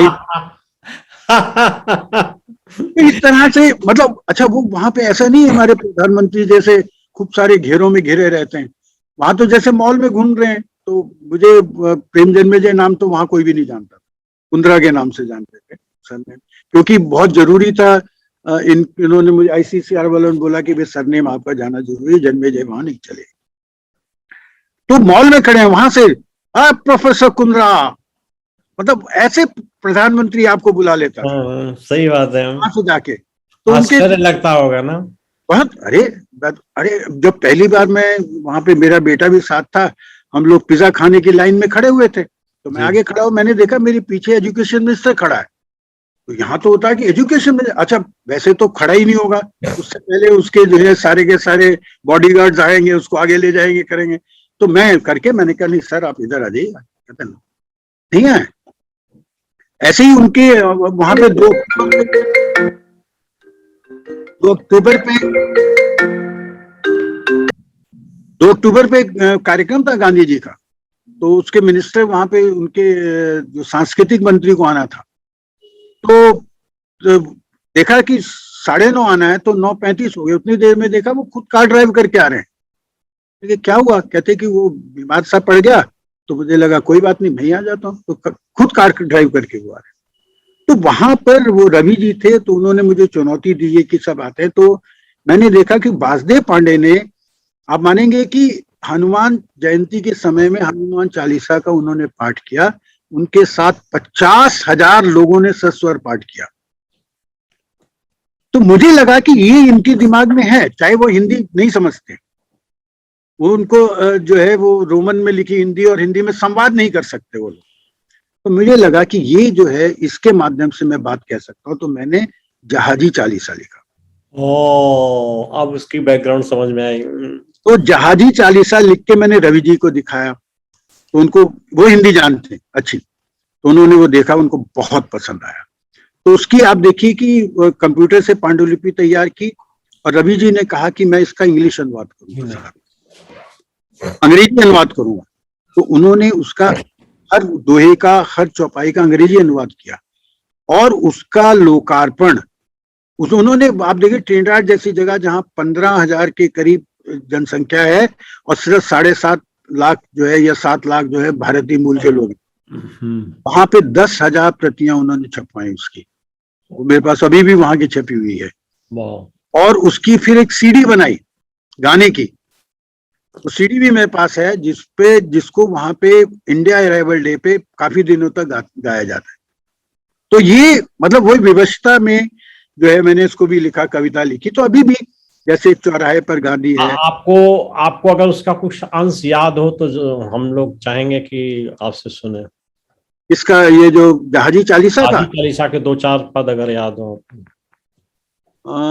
जहाजी चालीसा के, अब सुंदरकांड कहाँ है, मंगाओ उससे फाइल। अच्छा, इससे चलिए, अगर याद नहीं आती तो कोई बात नहीं, फिर कभी आपसे जहाजी चालीसा लेकर पढ़ूंगा। नहीं, मैं आपको जरूर सुनाऊंगा। एक, हाँ, याद आ रहा थोड़ा सा मुझे। हाँ, मैंने अभी उसमें, मैं अपने कंप्यूटर पे खोल लेता हूँ इसको, रुकिए। हाँ, आरंभ इसका ऐसे होता है कि शीश नवा विनती सदा हम करते कर जोर, पुरखों की हम सभी पर रहे कृपा हर ओर। रवि किरणों से खिले प्रेम हृदय के भाव, रवि जी को लिया, प्रेम मैंने अपने आप को लिया। जन सागर में खे रहे चालीसा की नाव, गिरमिटिया। अब ये यहां से देखिए उनका शुरू होता है जीवन कैसा था। गिरमिटिया जहाज से आवा, एक जहाजी कुटुंब कहावा, 7 समंदर पार उतारा, चारों तरफ घना अंधियारा, छूट गया सब साथ तिहारा, बंधु बांधव मुलुक तिहारा, दीपक सम तुम प्राण जलावा, आंधी बरखा सब सह पावा। ये देखिए पंख, कुली से तुम ही कुलीन बनावा, शीश उठाकर जीना सिखावा। तो ये इस तरह, हाँ, इस तरह से जो है मतलब उनकी सारे जीवन की जो भी चीजें हैं उसको जो है उसको उस तरह से मैंने लिया था। उससे भी एक कठिन चीज है इसके अंदर, क्या? जिस भाषा को आप गहराई से नहीं जानते थे अवधि को, उस भाषा में लिखा आपने। नहीं, उसका कारण वो मैं तो बता रहा हूँ, वो तो क्या कहते हैं उसकी, हनुमान चालीसा की नकल ही मारी मैंने एक तरह से उससे करके, और कविता छंद लिखना। और भाषा दोनों बिल्कुल आपने मैच कर दिए हैं। और तो उनको वहां अच्छा लगा। मैंने एक और फिर आर्टिकल लिखा था, वो जो वहां के गार्जियन में अंग्रेजी में छपा था, कुली से कुलीन, कैसे ये कुली से कुलीन बने। और मैं तो मतलब आजा आजी नाना नानी, मतलब आजा आजी कहते हैं वहां पे दादा आजा दादी, रही नाना हूँ। नानी तुम। और वहां के फिर मैंने सारे जो पकवान है, अब मजे की बात यह है कि वहां पे हमारे यहाँ पे गुलाब जामुन की अलग सी मिठाई है, उसको बोलते हैं। अच्छा, पर वहाँ हमारे यहाँ करेला बोलते हैं, वहाँ करेली बोलते हैं। हमारा करेला छोटा सा, उनकी करेली इतनी बड़ी होती है। तो अलग अलग चौपाल चटनी वो सारी चीजें। तो पर्यावरण और देश तो विदेश के अलग इसमें अलग। मैंने सारी कविताओं का मतलब सारी चीजों का जो है चित्रण किया। ऐसे ही मैं बता रहा हूँ कि कविता जो है आपके मन से निकलती है कई बार। तो ऐसे ही जैसे मैं एक बार वहां गया मसूरी में। तो मसूरी में वहां पर मैंने देखा, आपने देखा होगा लाइब्रेरी चौक है, वहां पे गांधी जी की जो है प्रतिमा है। उसको देखकर मेरे मन में गांधी को लेकर जो है कविता उठ गई। इसी तरह से अच्छा, एक कविता मुझे बहुत पसंद है। जी मैं सर, वो सुनाइएगा तो अच्छा आपको, लगेगा। हाँ, कि वो क्या था कि ट्रिनिडाड की कविता है। और ऐसे ही आप इसको समझ सकते हैं, प्रवासी मन जो होता है ना, उसकी कविता है ये। और ये लोगों को बहुत पसंद आई। उसका शीर्षक है वो गंध कहाँ है। आपके सामने कहता हूँ, पर आप कवि हैं, थोड़ा सा डर भी रहा हूँ कि आप जैसे बिल्कुल कवि के बिल्कुल सामने सर। बात कह रहा हूँ। सात समुंदर पार कहते हैं हम ट्रिनिडाड को, वहां जी जाना। जी। समुद्र गहराई नापता है, समुद्र दूरियां भी नापता है। समुद्र गहराई नापता है, समुद्र दूरियां भी नापता है। ओ मेरे देश, तुझे छोड़ जितना दूर आ गया हूं, उतना ही पास आ गया हूं मैं तेरे। मतलब जिससे आप जितना दूर जाते हैं, अब जो बच्चे आपसे जितना दूर हैं उनके आप और करीब होते चले जाते हैं। उतना ही पास आ गया हूं मैं। वही सूरतें, वही लोग, वही शोक, वही रोग। सड़कों को धड़ाधड़ नापती वैसी ही चमचमाती गाड़ियां, वैसे ही सौंदर्य को लपेटे खूबसूरत साड़ियां। देखो तो जरा खुली हुई खिड़की से शर्माती दुल्हन सा दिल्ली का चांद झांक रहा है ट्रिनिडाड के आकाश में। देखो जरा। अब बढ़िया लिखते हैं आप। और देखिए, अरे ओ नन्ही चिड़िया, भाषा की दीवारों को तोड़ तूने ये क्या गाया। दिल के तारों ने आवाज दी यही, हाँ यही गीत सुनकर तो मैं अभी अभी यूं आया। तो यहाँ चिड़िया का गीत वही है, वहां भी वही है। और हवा की सांसों के संगीत को अपना हिस्सा बनाते ओ पेड़ों, कुछ भी तो नहीं बदला है तुम्हारा। सच, कुछ नहीं बदला है। वही पेड़, वही चिड़िया, वही लोग, वही गाड़ियां, वही चांद, वही आकाश। सच, कुछ नहीं बदला है मेरे देश। पर गंध कहाँ है वो तेरी मिट्टी से वाह है वाह आती। वाह वाह वाह वाह मेरे वाह। देश, गंध कहाँ है वो जो तेरी मिट्टी से है आती। ढूंढता हूँ बहुत माँ, तेरी गोद नहीं मिल पाती। मतलब सब बहुत कुछ बढ़िया चीज है, बहुत बढ़िया चीज है। तो ये अरे आप तो छा जाओगे कविता के अरे नहीं, जगत में। तो ये मतलब मन में मैं बताऊं इसका। वहां पे सुमित्रा चक्रवर्ती ब्लूम्स थी, बंगाल से गई थी पर वहीं रह गई वहां पे। जी उन्होंने सर। बहुत अच्छा अंग्रेजी में इसका अनुवाद किया था। जी फिर उसको वहां पे जो हमारे यूनिवर्सिटी वेस्ट इंडीज में फ्राइडे क्लब होता था, जिसमें मैंने अपनी व्यंग रचनाएं भी पढ़ी। मैंने जब ये कविता पढ़ी तो लोगों ने वहां पे बहुत ही पसंद की। बारबरा लाला आप करके। आप कुछ भी कहें, इसमें बहुत जान है। तो खैर मतलब मैं बताता रहा हूँ कि कभी उस तरह से ये नहीं है कि मेरा लिखने का क्रम छूटा, पर यह है कि कविताएं जो है मैं लगातार लिखता रहा, पर छुपा छुपा के, जैसे होता है ना चोरी छुपे जिसको नहीं कहते सर, हैं। उनको इकट्ठा करके एक पुस्तक के रूप में देना है। देखते हैं सर, करेंगे इकट्ठा कि किस तरह से हो सकता है। आपका जो रचना संसार है बड़ा व्यापक दिखता है मुझे, बहुत व्यापक है। तो अब हाँ, उसमें एक चीज मैं और थोड़ा सा जोड़ना चाहूंगा इस व्यापकता में, पर आपको तो क्या शायद मालूम ही है, और मालूम क्या है तो आप जानते ही हैं, जो आपने नाटक भी छापा है मेरा, सीता अपहरण केस। हम्म तो उसके बारे में मतलब मुझे वो, मेरा ये भी, जैसे मैंने आपको बताया था इसके बारे में, क्या कहते हैं हमारे कविता के बारे में, कहानी के बारे में, कि शुरुआत मेरी कहानी से हुई। इसी तरह से मैं बताऊं कि नाटक के क्षेत्र में जब हम लोग शुरू में वहां युवाणी शुरू हुई थी, अगर आपको ध्यान हो, पता नहीं, तो उस समय रमानाथ अवस्थी उसके मुख्य हाँ बनाए गए थे आकाशवाणी में, और युवाणी के कार्यक्रम शुरू हुए थे। जी तो हम लोग भी कॉलेज से वहां जाते थे, अपने प्रोग्राम देते थे, कविता पढ़ाई है, कहानी पढ़ाई। उसी समय मैं एक दिन बाहर निकल रहा था, तो सामने से एक सज्जन, अरे करे आप रिकॉर्डिंग करा के आए? मैंने कहा, कमला सांगी थी उस समय वहां पर जी जिन्होंने रिकॉर्डिंग की थी। तो बोले कि मैं कुमुद नागर अमृतलाल नागर के बेटे, बेटे कि मैं भी अभी यहाँ पे मैंने युवाणी में आया हूँ, और आप कविता कहानी लिखते, नाटक नहीं लिखते? अब मुझे लगा इतनी अच्छी अपॉर्चुनिटी, उससे पहले मैं नाटक में काम कर चुका था, तो अच्छी अच्छी अपॉर्चुनिटी, मैंने बोल दिया झूठ कि हाँ लिखता हूँ सर, लिखता हूँ। तो क्या लिखते हैं? तो उन दिनों अज्ञे पढ़ रहे थे, और उन दिनों जैनेन्द्र पढ़ रहे थे, जो समझ नहीं आ रहे थे। लगा यार ये जो इस फिलॉसफी है ये ज्यादा अच्छी रहती, मैं मनोवैज्ञानिक नाटक लिखता हूँ। अच्छा, एक नाटक मैंने वैसे लिखा था, वो जो कॉलेज पत्रिका में छका था, पेन वो था। तो बोले आप लेके आइए मेरे पास, और कब आएंगे? बताइए। कहते अगले हफ्ते आ जाइएगा, आप मंगल को आइएगा। ठीक। तो अब मेरे दिमाग में, अब यार झूठ बोल आया हूँ, क्या करूं? तो फिर मैंने किया।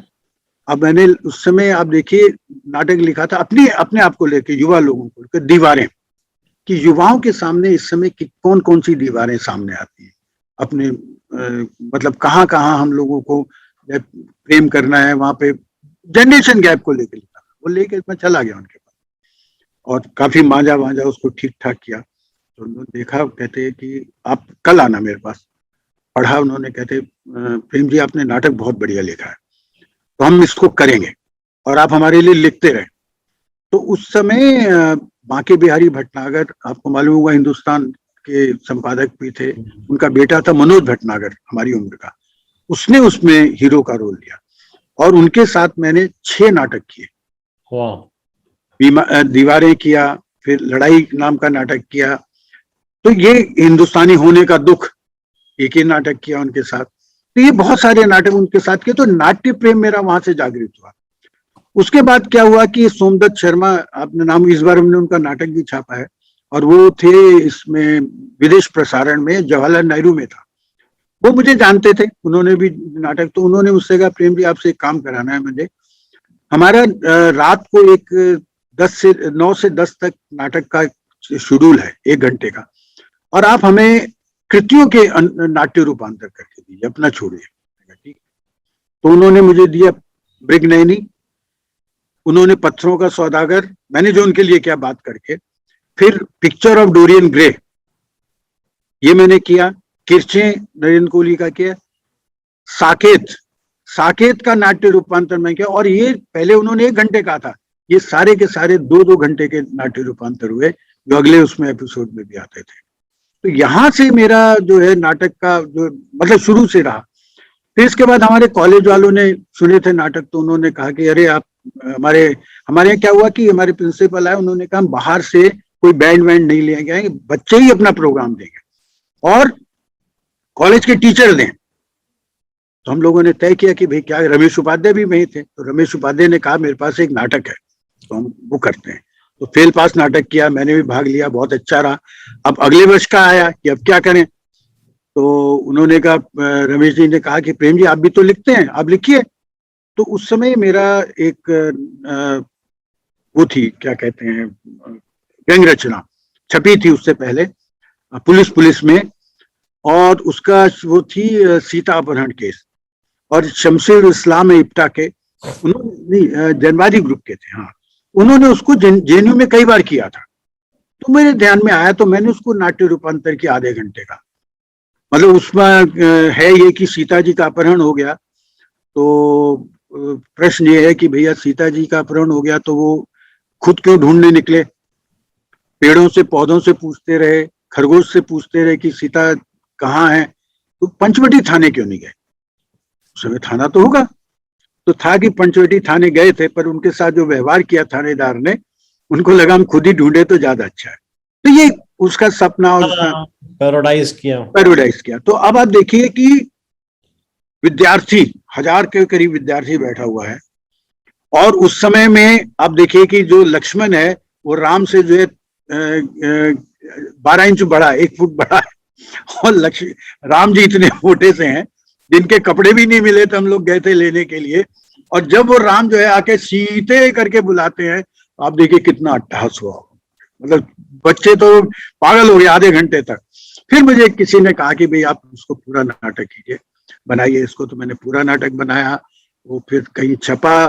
फिर वहां पे एक सूत्रधार नाम की संस्था है, बहुत अच्छी संस्था, बहुत प्रसिद्ध संस्था है, विनय वर्मा, वो नाटक खोज रहे थे कोई, तो उनको ये नाटक मिला। उन्होंने कहा अरे यार ये तो बड़ा गजब नाटक है। तो उन्होंने कहीं से मुझे संपर्क किया कि हम करना चाहते हैं। मैंने कहा भाई एक लेखक के लिए किससे बढ़िया क्या होगा। आप देखिए हैदराबाद जैसी जगह में सूत्रधार ने टिकेटेड शो, और उन्होंने मुझे, मेरी पत्नी को, मेरे दोनों बच्चों को जो वहां पे बम्बई में थे उनको बाई एयर बुलाया देखने के लिए, वहां पर रहे वहां पर। और उसके उन्होंने बेंगलोर में, गुजरात में, सब जगह पे जो है शो किए उसके।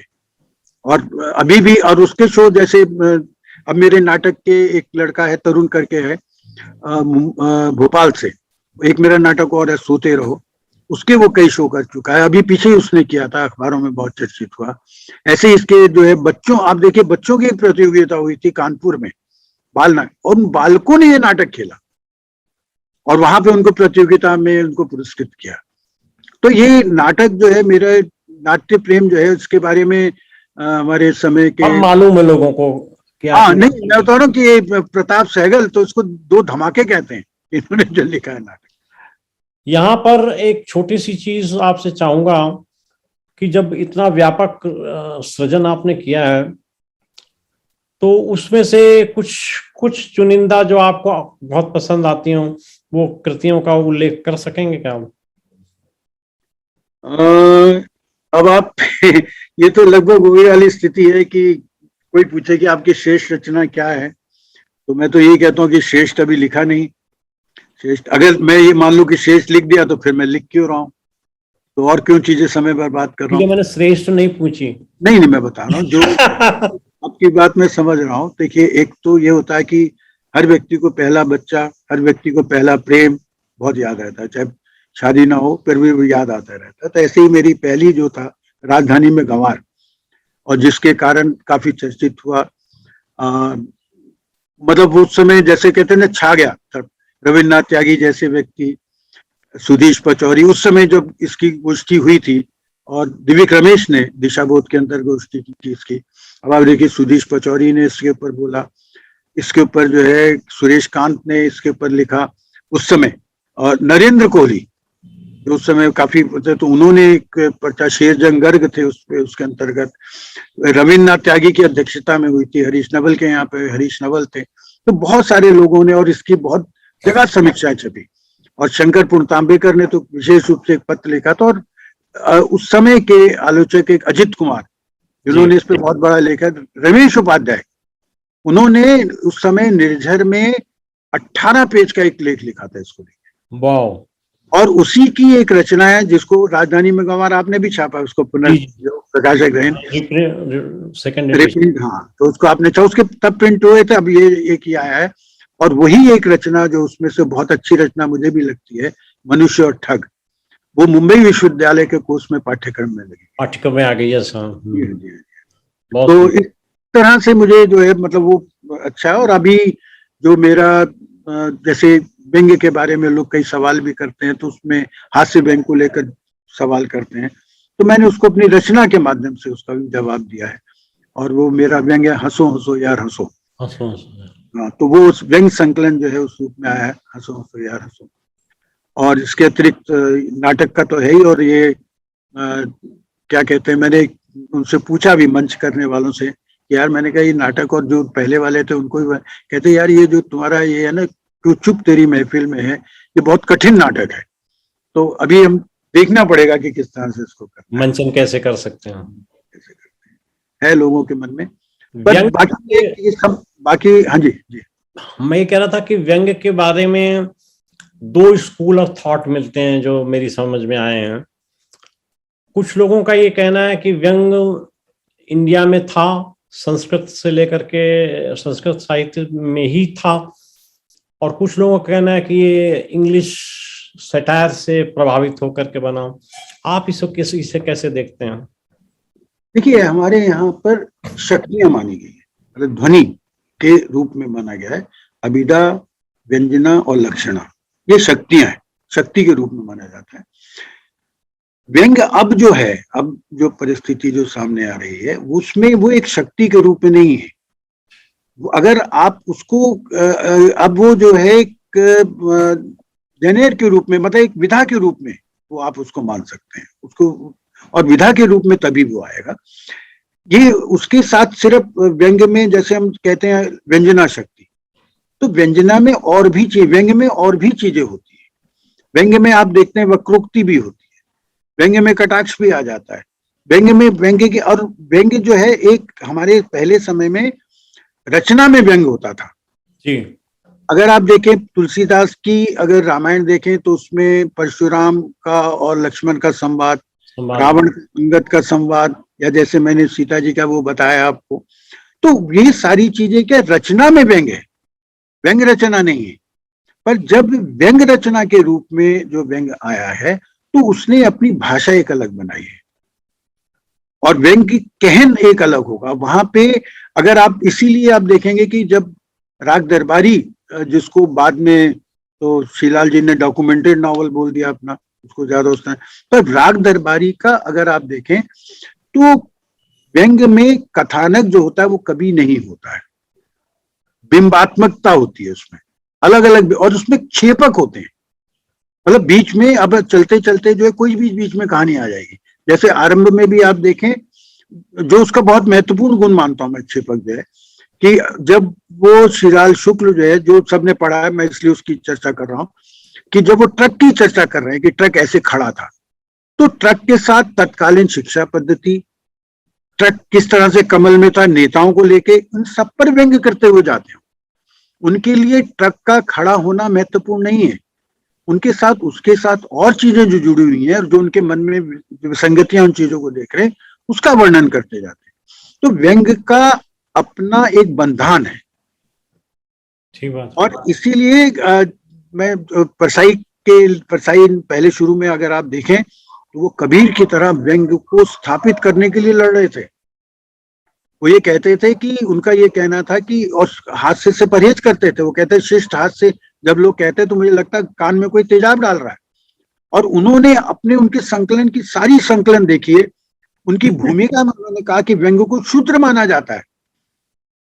तो ये परसाई जो है उस समय पर, परसाई के साथ हुआ क्या कि जब वो प्रगतिशील खेमे में गए हैं, नहीं तो व्यंगकार अपने आप को कह रहे हैं। मैंने तो एक बार उनसे भी पूछा था कि आपको फिर व्यंग्यकार क्यों कहें, हम कथाकार निबंधकार क्यों ना कहें। तो उन्होंने, और परसाई ने एक जगह पे लिखा है कि मुझसे नामवर सिंह ने ये कहा कि तुम उन पे लिखो मुक्तिबोध पे, और उन्होंने ये कहा मुक्तिबोध पे प्रदत्त भाषा में बात करना बहुत कठिन है। ठीक बात। ऐसे ही मेरा मानना यह है कि व्यंग में जो प्रदत्त भाषा है, प्रदत्त भाषा कौन सी है, जो लक्षणा व्यंजना वाली भाषा है, उसमें आप उसके आधार पर उसका मूल्यांकन नहीं कर सकते, उसकी आलोचना नहीं कर सकते। व्यंग के लिए एक आपको नई भाषा उसके रूप में, जी कुछ कह दो रहे मिनट थे। का एक छोटा सा ब्रेक लेते हैं।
Sorry sir. नहीं नहीं, कोई बात नहीं। तो तो मैं आपसे ये बात कर रहा था कि परसाई ने मुक्तिबोध के लेखन के समझने के लिए, मतलब उन्होंने कहा था एक भिन्न दृष्टि की आवश्यकता पर उन्होंने बल दिया था। वो मतलब वो उनका एक कोटेशन है कि सामान्यतः किसी भी समकालीन रचनाकार के विषय में प्राप्त और प्रदत्त भाषा से विचार किया जा सकता है, लेकिन हिंदी में शायद मुक्तिबोध ऐसे कवि है जिनके बारे में चर्चा करते हुए प्राप्त और प्रदत्त भाषा से काम नहीं चलता। तो मेरा भी मानना यही है कि हिंदी में व्यंग ऐसी चीज है जिसमें प्राप्त और प्रदत्त भाषा से काम नहीं चल सकता, और इसके लिए जो है हमें एक नई भाषा और नया मुहावरा गढ़ना पड़ेगा। और यही इसीलिए मैं कहता हूं कि हमारे यहाँ पर हिंदी का आलोचना शास्त्र अभी तैयार नहीं हुआ है, पर लोग मूल्यांकन की गुहार लगाते हैं। जब मैंने एक लेख लिखा था जनसत्ता में कि तू भी रानी मैं भी रानी कौन बनेगा पानी, हिंदी में यही है कि सब रानी है, कोई व्यंग का पानी भरना नहीं चाहता, पानी भरना नहीं चाहता। तो इसीलिए जो है हमारे यहाँ जब तक आप व्यंग का शास्त्र नहीं थे, आप कहते हैं मूल्यांकन करो। और दूसरी यहाँ कि हमारे यहाँ गंभीरता बात करते हैं, पर गंभीरता आती, गंभीरता कोई ऐसी वस्तु तो है नहीं कि जिसे बाजार में गए और क्रेडिट कार्ड दिया और खरीद लिया। गंभीरता तो जो है कुछ ऐसी चीजें हैं जो आज के बाजार में बिकती नहीं है। गंभीरता भी कहीं बिकती नहीं है, अपने अंदर से लेके आनी पड़ती है, अंदर से लेके आनी पड़ती है। हाँ, आप गंभीरता का मास्क तो खरीद सकते हैं, उसका बुर्का पहन सकते हैं, पर गंभीरता का सत्य नहीं खरीद सकते, मेरा मानना है। वो तो अंदर से ही जन्म लेगा। हाँ, तो व्यंग की सबसे बड़ी शक्ति भाषा और चिंतन ही है। यही आपके लिखे को श्रेष्ठ करती है, यही आपके लिखे को पूरा करती है। और इसीलिए जब आपने भाषा का सवाल उठाया, आपने संस्कृत का बात उठाई, संस्कृत में भी आप देखें कसावट होती थी उस समय, जो श्लोक लिखे जाते थे, और वहां पे भी जो लेखक है वो बहुत कंजूस होता था। तो ऐसे ही व्यंग्यकार को मितव्ययी होना चाहिए, कहूँ कंजूस मतलब मक्खी चूस जैसा होना चाहिए। उसके शब्दों के बाणों को शक्ति तभी मिलेगी जब उसकी शक्ति से परिचित होगा। और एक बात और मैं आपको बता दूं, जो आप व्यंग्य की बात कर रहे हैं और बता रहे हैं उसकी भाषा और उसको लेके, तो दूसरी बात यह है कि व्यंग्य में हमारे यहाँ पर बहुत ज्यादा होता है। कई बार हम व्यंग्य दूसरों को व्याख्या करने लगते हैं, उसको समझाते हैं, तो व्यंग्य में अर्थात नहीं होता है। व्याख्या और विवरण से आपको बचना पड़ेगा। और अगर व्यंग्य के बाण हैं तो उन बाणों के रूप में प्रयोग करें। हमारे क्या है कि व्यंग्य को हम प्रदर्शन की वस्तु बनाते हैं। सही कह रहे हो। उसको प्रदर्शन की वस्तु ना बनाया जाए, उसको हथियार बनाया जाए। हम दूसरे से युद्ध की हम लीला रचते हैं, युद्ध नहीं होता। मतलब जैसे आपने देखा होगा कि रामलीलाओं में भी क्या होता है, रामलीलाओं में जो है लकड़ी के तीर तक कमान लिए जाते हैं ना, उनसे युद्ध लड़े जाते हैं, तो वो तो युद्ध नहीं है। ऐसे ही अगर आप देखें, मैंने अभी जो मेरा संग्रह है भ्रष्टाचार के सैनिक, मेरा मानना यह है कि ये जितनी पार्टीज हैं ये भ्रष्टाचार के सैनिक हैं। भ्रष्टाचार को बचाने के लिए आपस में एक दूसरे से युद्ध करने की नौटंकी करते हैं। ये तलवारें जो इनके हाथ में देख रहे हैं, ये तलवारें लकड़ी की हैं, और ये सारे लड़ने के बाद जब थक जाते हैं तो संसद की कैंटीन में जाके वहां पे साथ में सहभोज करते हैं। ये भ्रष्टाचार के सैनिक हैं, भ्रष्टाचार से युद्ध नहीं कर रहे हैं, उसको बचाने के लिए कर रहे हैं। बहुत सुंदर, बहुत सुंदर। तो इसलिए मेरा मानना यह है कि हमें जो व्यंग की जो नौटंकियां हैं, व्यंग की नौटंकियों से बनना है, और खाम का दूसरे की नकल करने से अगर हम बचें। मतलब मैं मानता हूं परसाई शुक्ल और आपके आदर्श है, मेरे भी प्रणम में है, पर परसाई शुक्ल जैसे बनने की लालसा जो है उससे हमें बचना पड़ेगा। और दूसरा, हाँ, उनकी कॉपी करने से बचना। और दूसरा, हमें उनको भी चुनौती देना चाहिए। ये नहीं कि श्रद्धे हो गए तो आप उनको, क्योंकि एक बात ये बिंदु मैंने उठाया है कई बार। हाँ भाई, हर बार वो सरस जोशी और परसाई और या यज्ञ शर्मा या शिव जी वगैरह, ये सब लोग आइकन हैं।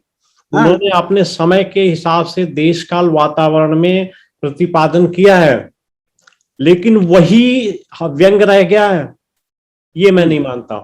व्यंग को डायनामिक होना ही पड़ेगा, और जब तक वो डायनामिक नहीं होगा तब तक उसकी सार्थकता नहीं होगी। उसका कारण क्या है कि हम भेड़ चाल है ना, हम पढ़ते तो है नहीं, इसने परसाई का कह दिया, उसने शरद जोशी का कह दिया। हमने हमने क्या भारतेंदु को पढ़ा?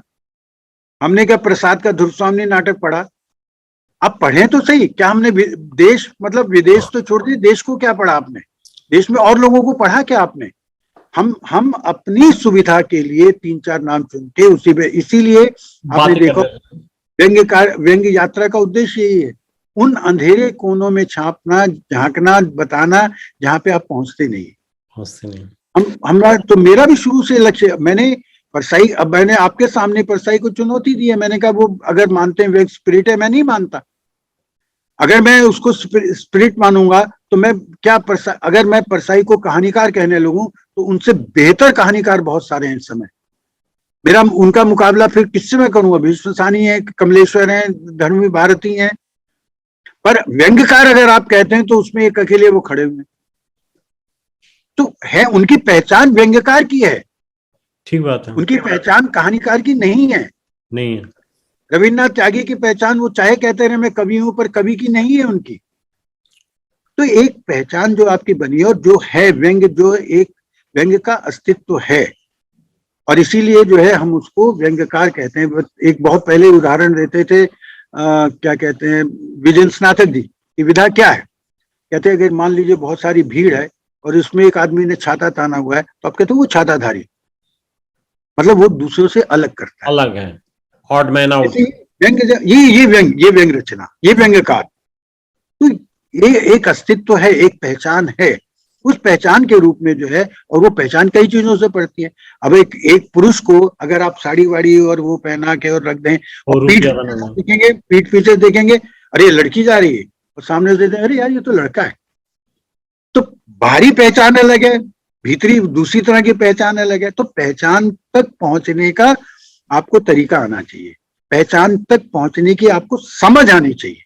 इस बिंदु पर चाहूंगा कि आप थोड़ा सा खुलासा करें कि व्यंग्य के मुख्य तत्व कौन से हैं। देखिए, व्यंग्य के मुख्य तत्व अगर बात करूंगा बहुत सारे हैं। पहले सबसे बड़ी चीज जो है उसमें दो, मैं मुख्य रूप से 2 चीजें बहुत मानता हूं। एक विसंगति, विसंगति माने जो सामने चीज दिखाई दे रही है उसमें आपको संगति नहीं दिखाई देती है, और संगति नहीं दिखाई देती है तो आप उससे दुखी होते हैं। भाई आप जाते हैं किसी के आदमी घर में, आप देखते हैं कि वो अरे अरे भाई साहब आप आए, खाना तो खाइएगा, पर विसंगति आपको ये दिख रही है कि आदमी खिलाना नहीं चाहता है। अब उसमें 2 चीजें, या तो आप उसमें हंस देते हैं कोई भी नजदीके, या फिर आप उस पर व्यंग करते हैं जी। तो विसंगति जो है, और यहीं पे भेद सामने आता है कि हास्य में भी विसंगति होती है, उसी से हम हंसते हैं। मतलब बहुत छोटा, मतलब बहुत साधारण उदाहरण दे रहा हूं, जैसे बच्चे भी जाते हैं सर्कस में, वो जोकर को देख के क्यों हंसते हैं? वो जो वहां पे कलाबाजी सर्कस दिखा रहा है उसको देख के तो नहीं हंसते, उसको देख के ताली बजाते हैं। जोकर को इसलिए कि वो अपनी नाक मोटी कर लेता है, वो उलझुल हरकतें करता है जो नहीं करनी चाहिए, तो उसको देखकर आप हंसते हैं। तो वो हंसी आपको हंसते हैं और वो हंसी आप वहीं छोड़ जाते हैं। व्यंग्य कहाँ होता है? व्यंग्य में भी विसंगति होती है, और वो विसंगति ऐसी होती है, वो ऐसा बाण छोड़ती है। प्रसाद ने भी कहा, उसमें विजया कहती है कि व्यंग्य का बाण ऐसा है जो लगता तो सीधे है, अंदर जाके टेढ़ा हो जाता है और फिर निकलता नहीं है। तो ये बाण की तरह है। तो आप कैसे और हास्य व्यंग्य को एक साथ कर सकते हैं? व्यंग्य की हंसी है, व्यंग्य में हंसी है, मैं मानता हूं, पर व्यंग्य की हंसी जो है आपको वो भी वो एक कैटलिस्ट एजेंट की तरह काम करती है, एक उत्प्रेरक के रूप में काम करती है व्यंग्य की हंसी। दूसरा क्या है, व्यंग्य में आलोचना, वो क्रिटिसाइज करेगा, हर समय हर चीज को क्रिटिसाइज करेगा, आलोचक है। व्यंग्य से बड़ा आलोचक कोई नहीं है, और व्यंग्य से मारक आलोचक कोई नहीं है। इसीलिए आर्थर पोलार्ड ने शायद कहा था कि इसने satirist is not an easy man to live with. एक सैटायरिस्ट के साथ रहना बड़ा मुश्किल है, को देखता रहेगा वो, और पता लगा कल आपने जो है, परिवार वाले दुखी रहते हैं कि अरे तूने हमारे बारे में ऐसा कह दिया, हर चीज में मेख निकाल रहे हैं। हाँ, तो ये आलोचना। और पर हमारे यहाँ एक विसंगति क्या है संजीव जी, कि हम व्यंग्यकार हैं, हम दूसरे की आलोचना करते हैं, पर कोई हमारी रचना की आलोचना करता है तो हम बर्दाश्त नहीं करते हैं, हम उसको दुश्मन मान लेते हैं। आपको अधिकार है अगर दूसरे की आलोचना करने। बहुत सारे बड़े बड़े लेखक ऐसे हुए हैं, हाँ आई नो। बड़े बड़े लेखक ऐसे हुए हैं कि जिनकी आप आलोचना, जिनके खिलाफ है, वो आपके शत्रु बन जाते हैं। जी वो आपको जो है और तीसरी चीज जो सबसे बड़ी चीज है व्यंग में, जो और जगह नहीं होगी, व्यंग्यकार की रचना बेचैनी की परतें चढ़ाती है आपके ऊपर, पाठक को बेचैन करती है। कोई रचना बेचैन नहीं करती। ये आपको निरंतर बेचैन, मतलब यहाँ एक व्यंग शुरू होता है और अच्छा व्यंग वही है जो बेचैनी की परतें बजाए और व्यक्ति को इतना बेचैन कर दे कि वो सोचता रहे कि ये क्या है, और उससे जो दिमाग में फंस जाएगी, वही बात चलती रहेगी। हाँ हाँ हाँ हाँ। और जैसे फिर मैंने वो बताया कि इसका कथानक भी अलग है। इसका कथानक बिंब प्रधान होता है, क्षेपक होते हैं। क्षेपक किसी रचना में नहीं मिलेंगे। इसमें क्षेपक है। अगर आपको उपन्यास लिखना है, कोई दूसरी चीज शुरू करनी है, तो आप दूसरे अध्याय से शुरू करेंगे, पर इसी के एक अध्याय में क्षेपक दूसरा भी आ जाएगा। तो इस तरह इसकी भाषा में अन्यार्थ होता है। व्यंग में जो सामने आप कह रहे हैं वो कभी नहीं होगा, उसका अन्यार्थ आपको सामने आएगा कि वो क्या कहना चाहता है। और इस तरह से लेखक का उद्देश्य मैंने बताया कि वो उद्देश्य सभी लेखकों के समान है कि मतलब बेहतर समाज बेहतर किस तरह करना। पर ये एक जो है, इसको ये कहा जाएगा, लेखक को, ये व्यंग्यकार को कुछ लोगों ने, विदेश के लोगों ने भाप से भरा इंजन कहा, जो फुक फुक फुक करके चलता चला जाता है। तो ये कुछ सारी चीजें हैं जो व्यंग्यकार के व्यक्तित्व, व्यंग्य रचना के व्यक्तित्व का निर्माण करती है। बाकी तो वो सैद्धांतिक प्रश्न है जो उसमें और भी बातें बहुत सारी की जा सकती हैं अब पाश्चात्य में। वो एक छोटे से कार्यक्रम में जी जी हमें समाहित कर लेना संभव नहीं है, बट एक प्रश्न जरूर बनता है दिमाग में कि विषय वस्तु या जो सब्जेक्ट मैटर है और दूसरा पात्र। व्यंग के क्षेत्र में विषय वस्तु और पात्रों का चयन वास्तविक और काल्पनिक कितना होना चाहिए या कितना होता है, कैसे, क्या आपके व्यंग के आधार पर? देखिए, मैं तो ये मानता हूं कि जिस व्यंग्यकार नहीं कह रहा हूं मैं, जिस रचनाकार में कल्पना शक्ति नहीं है उसमें मौलिकता नहीं आ सकती। कल्पना शक्ति हर रचना की एक जान है। आप कितनी ही यथार्थ की बात करें, यथार्थ में भी आपको कल्पना का प्रयोग करना पड़ेगा। यथार्थ का यथातथ्य वर्णन एक तरह से अगर आप उसका उसी तरह का तो डॉक्यूमेंट हो जाएगा, वो तो ठीक बात, वो तो एक तरह की रिपोर्टिंग हो जाएगी। और उसके लिए आपको पात्र गढ़ने पड़ते हैं। पात्र क्या होते हैं? वो आपकी जो बात है, मतलब क्या होता है कि पात्रों का आप तो खैर जानते ही इन चीजों को, और स्वयं भी लेखक हैं, कि पात्रों का हम निर्माण क्यों करते हैं। पात्रों का निर्माण करते हैं, एक तो जो हम अपनी बात कहना चाहते हैं उसमें एक तरह की प्रामाणिकता आती है कि इस तरह की बात ये व्यक्ति कह रहा है, इस तरह की बात ये व्यक्ति कह रहा है। और उससे एक ये भी आता है कि हमारे समय की विविधताएं सामने आती, मतलब वैविध्य आता है जी उसमें। और अब जैसे क्या होता है कि मेरे लिए भी या बहुत सारे लोगों ने भी अपने पात्र गढ़े हुए हैं। मैं सबके नाम नहीं लूंगा, फिर वो पांडे जी हैं, व्यापी हैं आजकल। और वो क्या कहते हैं, हमारे राम लुभाया नरेंद्र कोहली के पात्र थे, उन्होंने उसको गढ़ा हुआ था। मैंने राधेलाल नाम का पात्र गढ़ा, पर राधेलाल नाम का पात्र जो है वो स्टैटिक नहीं है, एक जगह रुका हुआ नहीं है, वो अपने रूप बदलता है। पर मूल उसका क्या है कि वो एक मध्यवर्गीय, बहुत निम्न मध्यवर्गीय व्यक्ति है, लेकिन सामने समस्याएं आती रहती है। अब मुझे ये कई बार लगता था कि भैया इसके लिए मैं किसी और का नाम दूं, तो अच्छा है राधेलाल का दे दिया मैंने, वो एक सामान्य पात्र है। तो पात्र करते हैं, और कल्पना तो नवीन कल्पनाएं, नवीन उद्भावनाएं नहीं होंगी तो कोई भी रचना आपकी जो है वो मौलिक नहीं होगी। जी सर। आप अगर पुराने, आपने तो खैर बहुत सारे प्रबंध काव्य लिखे हैं, तो अगर मैं कह दूं कि आपने वैसी की वैसी कहानी सुना दे तो क्या नयापन हुआ? कुछ नयापन नहीं। नवीनताएं तो वहीं आएगी ना जहां आपकी कल्पना आएगी। बिल्कुल ठीक है ना, जहां आप उस पात्र को एक नया रूप देंगे। जी सर। तो ये तो बहुत आवश्यक है। आजकल बहुत कुछ लिखा जा रहा है, जैसा आपने शुरू में कहा भी था, लेकिन पाठकों के साथ उतना तादाद में नहीं बैठ पा रहा जितना कि लिखा जा रहा है। तो कैसे आप इस चीज को ऑब्जर्व करेंगे, मतलब आपकी दृष्टि में इसका क्या मूल्य है या क्या इसकी कारण है? देखिए, ऐसा है, इसके लेखन के दो ही घटक है ना, एक तो लिखने वाला और दूसरा पढ़ने वाला। तीसरा घटक एक बहुत महत्वपूर्ण है जो माध्यम है, जो इन दोनों के बीच में पड़ता है, चाहे वो अखबार हो चाहे वो किताब हो। जी सर। अब इतनी सारी किताबें, इतनी सारी अखबार, इतने सारे पुस्तक मेले अगर होते हैं तो इसका मतलब पाठक हैं। अगर आप पुस्तक मेले में अब भी आप जा रहे हैं, बहुत सारे लोग हैं, लोग वो कहते हैं कि पुस्तक मेले में, अगर आप पुस्तक मेले में जा रहे हैं, हजारों रुपया लगा रहे हैं, समय लगा रहे हैं, अपना महत्वपूर्ण समय लगा रहे हैं वहां, किस लिए? कि वहां पाठक आता है और किताब खरीदता है। और सही मानों में पाठक तो वहीं आपको मिल रहा है, पाठक खरीद में नहीं मिल रहा आपको जी। खरीद मतलब जो सरकारी खरीद में पाठक नहीं मिलता आपको, ठीक है।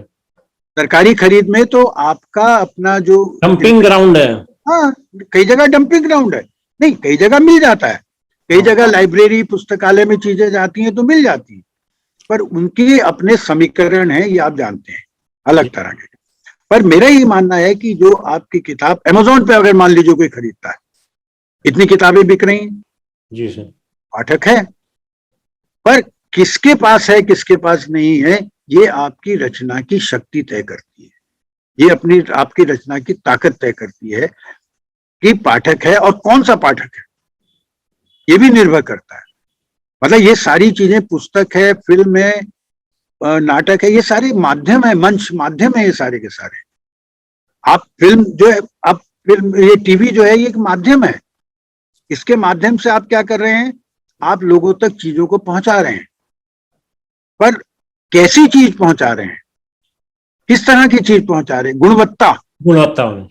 गुणवत्ता जो है वो बहुत आवश्यक है। तो अगर गुणवत्तात्मक जो है, क्या कहते हैं, आपके पास चीजें हैं।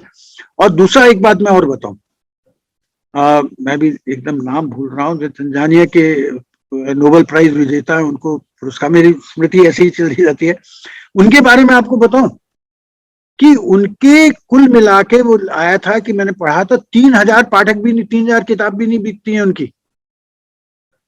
तो ये बिकना, अब क्या, कुछ चीजें जो होती हैं वो समाज को, कुछ किताबें समाज को बदलने का भी एक जरिया बदल जाती है, कुछ ऐसी प्रभावित होती हैं जो पढ़े लिखे तक पहुंच पाती है। तो पाठक जो है, कौन सा पाठक है, किस तरह का पाठक है, किताब के साथ वो अच्छा पाठक है, खराब पाठक है। अब माफ कीजिए, प्रॉन जो है उसके बाद तो बहुत पाठक होते हैं, ठीक बात है, तो उसको क्या हम स्वीकार करते हैं? ठीक बात है। नशा कहते हैं किताब का नशा, और दूसरी तरफ जो है दूसरी तरह के नशे हैं।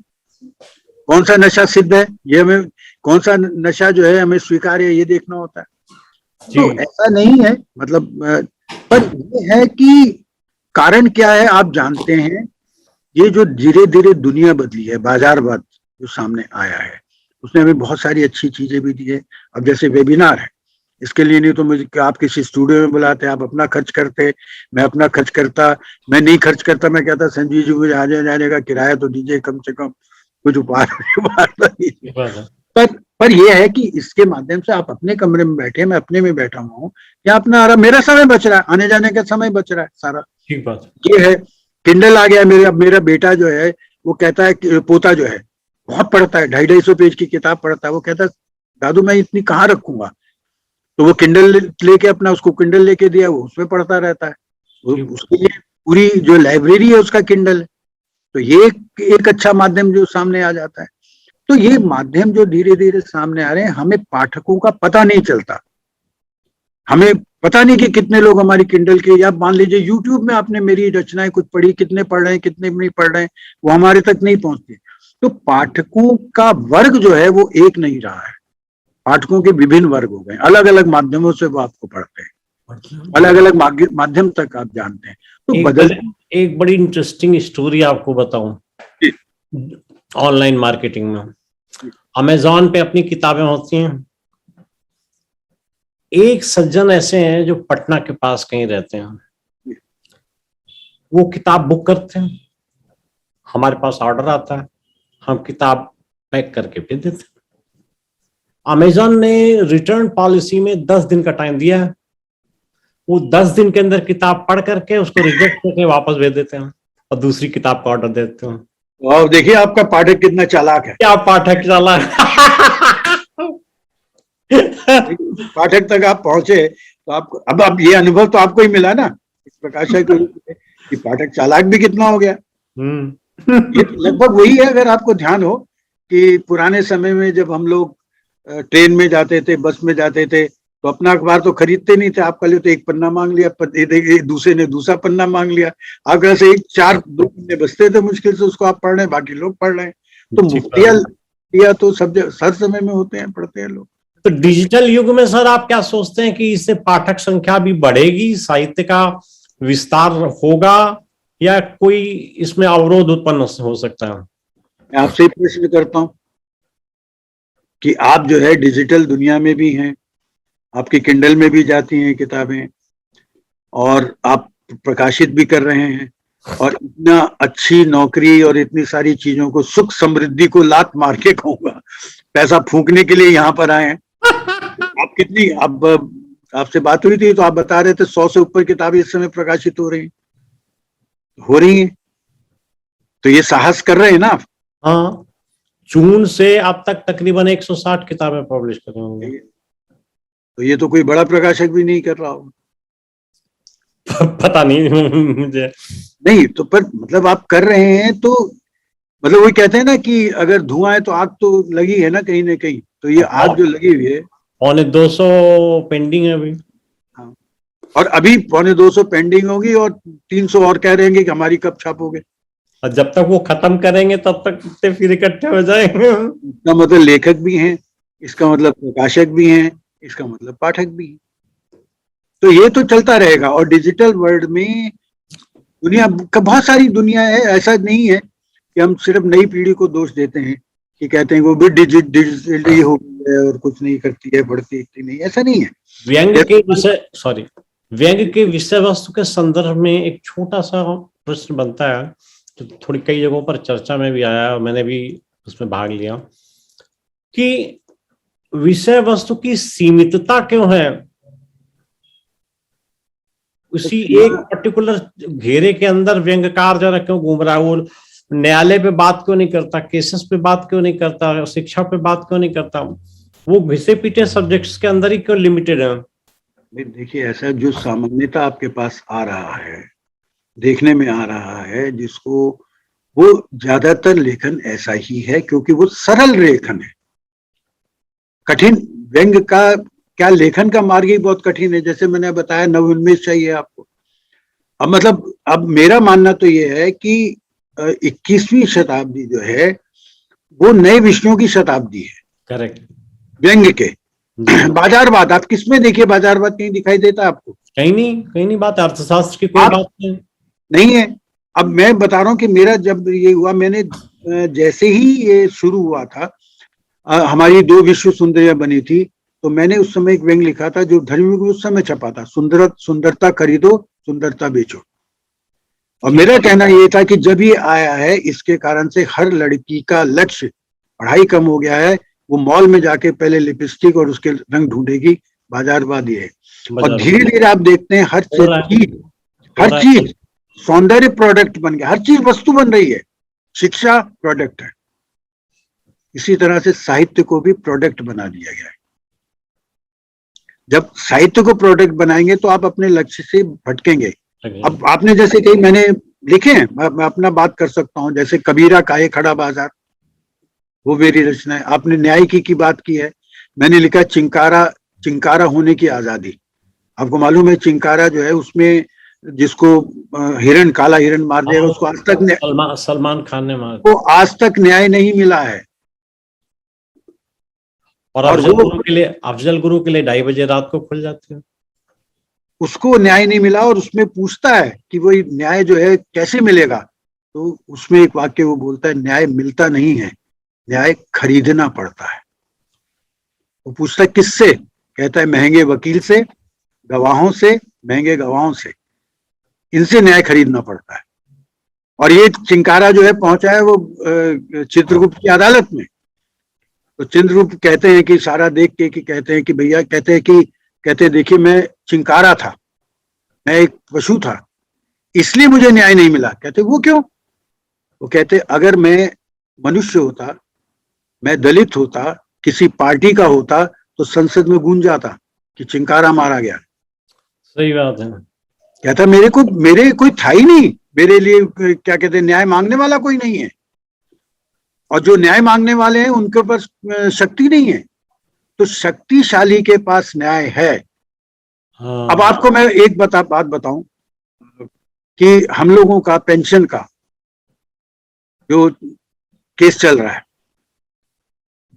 सिंगल बेंच में जीत गए, डबल बेंच में जीत गए, सुप्रीम कोर्ट में आ गया, सुप्रीम कोर्ट में फाइनल हियरिंग हो गई है, 1.5 साल हो गया है, जजमेंट नहीं आया।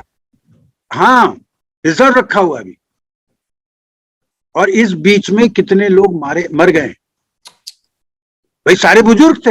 हाँ ठीक बात है, रिटायरमेंट के बाद का इशू।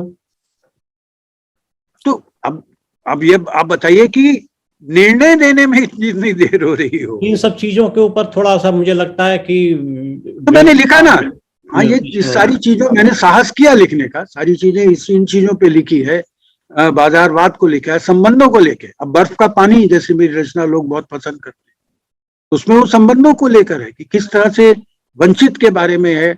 मतलब अगर बताऊं तो कि 2 बूढ़े हैं बेचारे, उनकी उसमें लिखा है कि इन बूढ़ों की जो है पेंशन जो है वो खाने में कम खत्म होती, दवाइयों में ज्यादा लगती है जी, और उनको किसी मृत्यु में जाना है वहां पर, और मृत्यु में जाना आजकल जो है गर्मी, मतलब धुर गर्मी है, उसमें मृत्यु में जाना मृत्यु के समान है।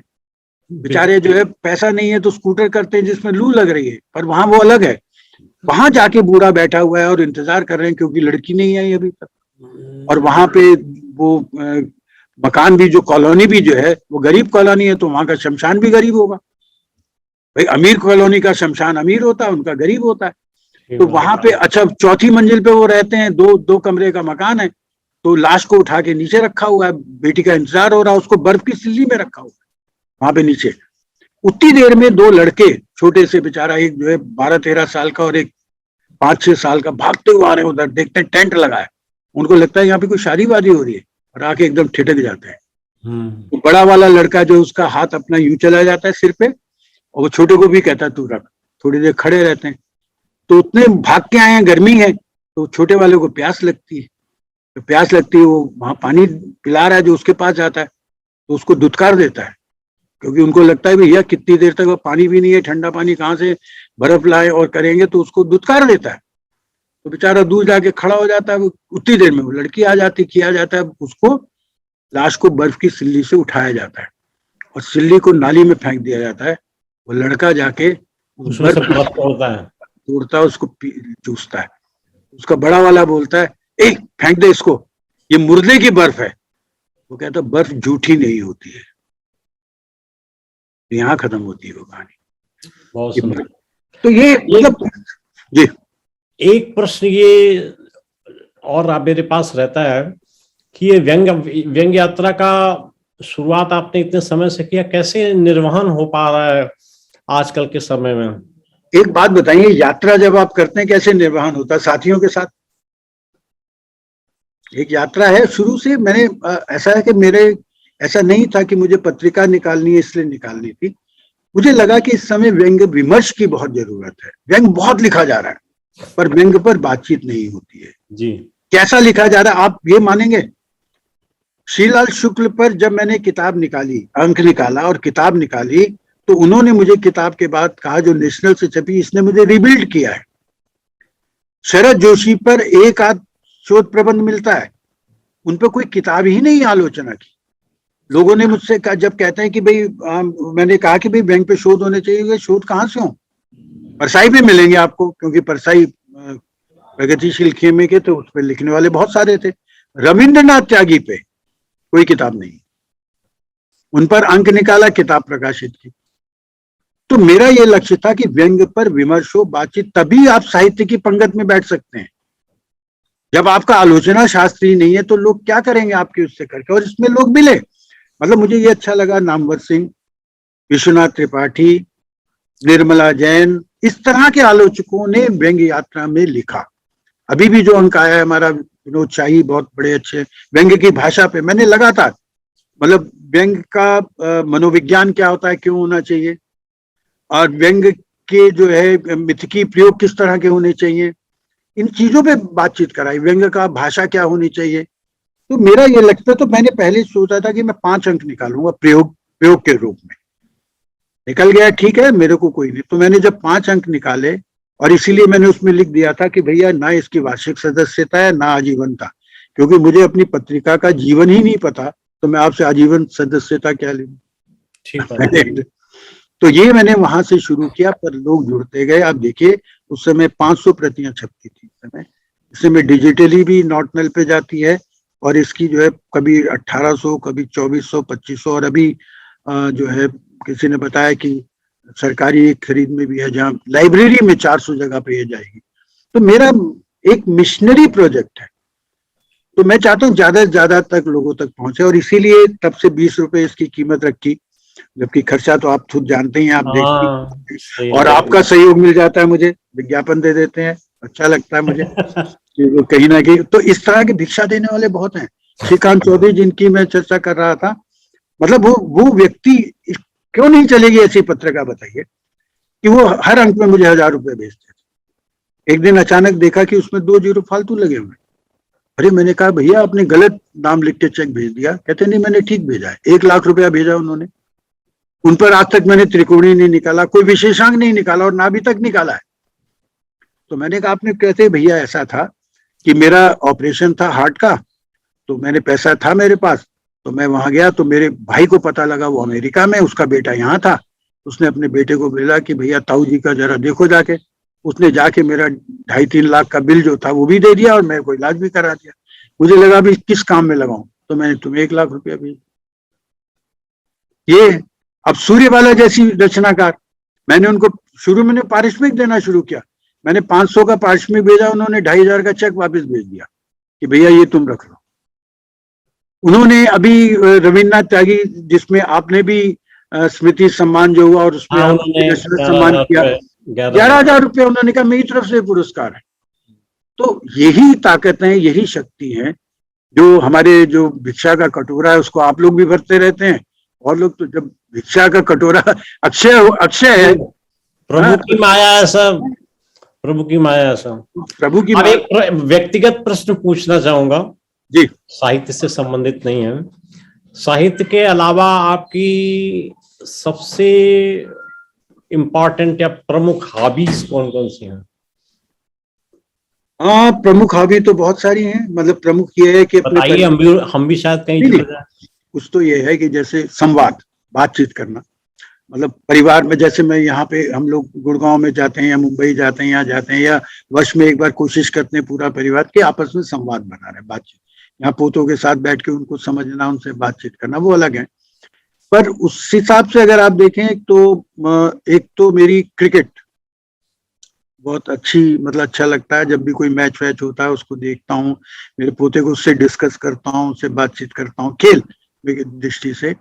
और इसी तरह से घूमना, तो मेरा एक व्यंग था जो छपा था धर्मयुग में, और भारती जी को पसंद था, जो मैंने चक्कलस में पढ़ा भी था, जाना पुलिस वालों के यहाँ बारात में। तो उसमें आपको पता लग जाएगी मेरी हॉबी क्या है। तो उसमें लगा था कि रेलगाड़ी को देखते ही मेरे पांव कथक करने लगते हैं, कहते हैं चढ़ जा चढ़ जा चढ़ जा चढ़ जा। और दूसरे की शादी का जब निमंत्रण मिलता है तो मेरा मुंह पानी पानी हो जाता है।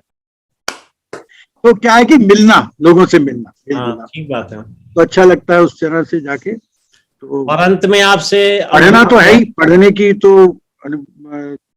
चीजें रहती हैं, जो भी अच्छी किताब मिलती है वो तो सब। और खासकर ये जो आप तो जानते ही हैं, आप भी पत्रिका निकाल रहे हैं, अब तो पांडुलिपियां पढ़ते होंगे। तो व्यंग यात्रा के कारण मुझे सबसे बड़ा लाभ जो हुआ है, इधर जो लिखा जा रहा है, इधर जो नई चीजें आ रही, नए लोगों को आ रहे हैं, उनको पढ़ना। और वो पढ़ना एक तरह का, कई बार आपका मन नहीं होता, आपका मन होता है तब आप किताब पढ़ते हैं। यहाँ तो एक तरह की मेरी व्यावसायिक मजबूरी भी हो जाती है कि पढ़ना ही है मुझे, यार अच्छी रचना, और बिना पढ़े किसी रचना को मैं कभी छापता नहीं, उसको पढ़ता हूँ। एक चीज आज हमें पता चली कि आपकी कविता कितनी अच्छी होती है, हमने शब्द आज पहली बार देखे ध्यान से। तो मेरे मन में एक बात आ गई है कि हमारी जो नई एक प्रबंध काव्य है अहिल्या, जी जी, अश्मा के नाम से लिखी मैंने, तो उसकी भूमिका जो है ना वो मैं आपके हाथों से लिखा हूँ। अरे भैया, मैं कुछ दो तुकबंदियां छोड़ देता हूँ। कोई बात नहीं, ज्ञान नहीं ऐसा, देखिए इतना नहीं अज्ञानी हूँ, क्योंकि मैंने महादेवी को पढ़ा, आपने किताब लिखी है उनपे। वो मैंने समझ लिया, आपकी भाषा से समझ लिया। हाँ, तो प्रसाद बात के नाटकों पे मैंने लिखा है, प्रेमचंद पे मैंने लिखा है, प्रसाद की कवि काव्य को भी पढ़ा है मैंने और पढ़ाया है। मतलब मैंने कविता पढ़ी भी नहीं है, पढ़ाई है, समझ है, पर वैसी आलोचक वाली समझ नहीं है। अगर आपको कुछ भी मिलेगा तो आलोचक वाली समझ नहीं मिलेगी, उसमें एक सहृदय पाठक। जो आपको अच्छा लगे, जैसा कुछ अच्छा लगे, आप उस पर जो भी ठीक समझे उसे लिखें। मैं आज ही भेज रहा हूँ आपको ईमेल से। ये आप इस नौ सखियों को भेजना चाहते हैं तो भेजिए, खतरे आपके हैं। खतरे हमारे, कोई दिक्कत, उसमें कुछ विसंगतियां हैं, शायद उसके ऊपर आपकी कुछ राय मिल सके। जरूर जरूर जरूर, अच्छा लगेगा। तो अंत में क्या संदेश देना चाहेंगे आप नवोदित और उदीयमान लेखकों को अपने है कि और सृजन से? नवोदित तो मैं भी अपने आप को नवोदित ही मानता हूँ। तो मैं तो ये कहता हूँ कि आपको निर्णय करना है। आप भी कई बार उदाहरण दे चुका हूँ, तो आप भी जाते हैं, बीच पर जाते हैं, एक समुद्र वो देखते हैं तो लहरें हैं, बनाना रोड राइड कर ली, सामने जहाज देख लिया, समुद्र देख लिया बहुत बड़ा है। एक वो है स्कूबा डाइविंग करते हैं, अंदर जाते हैं।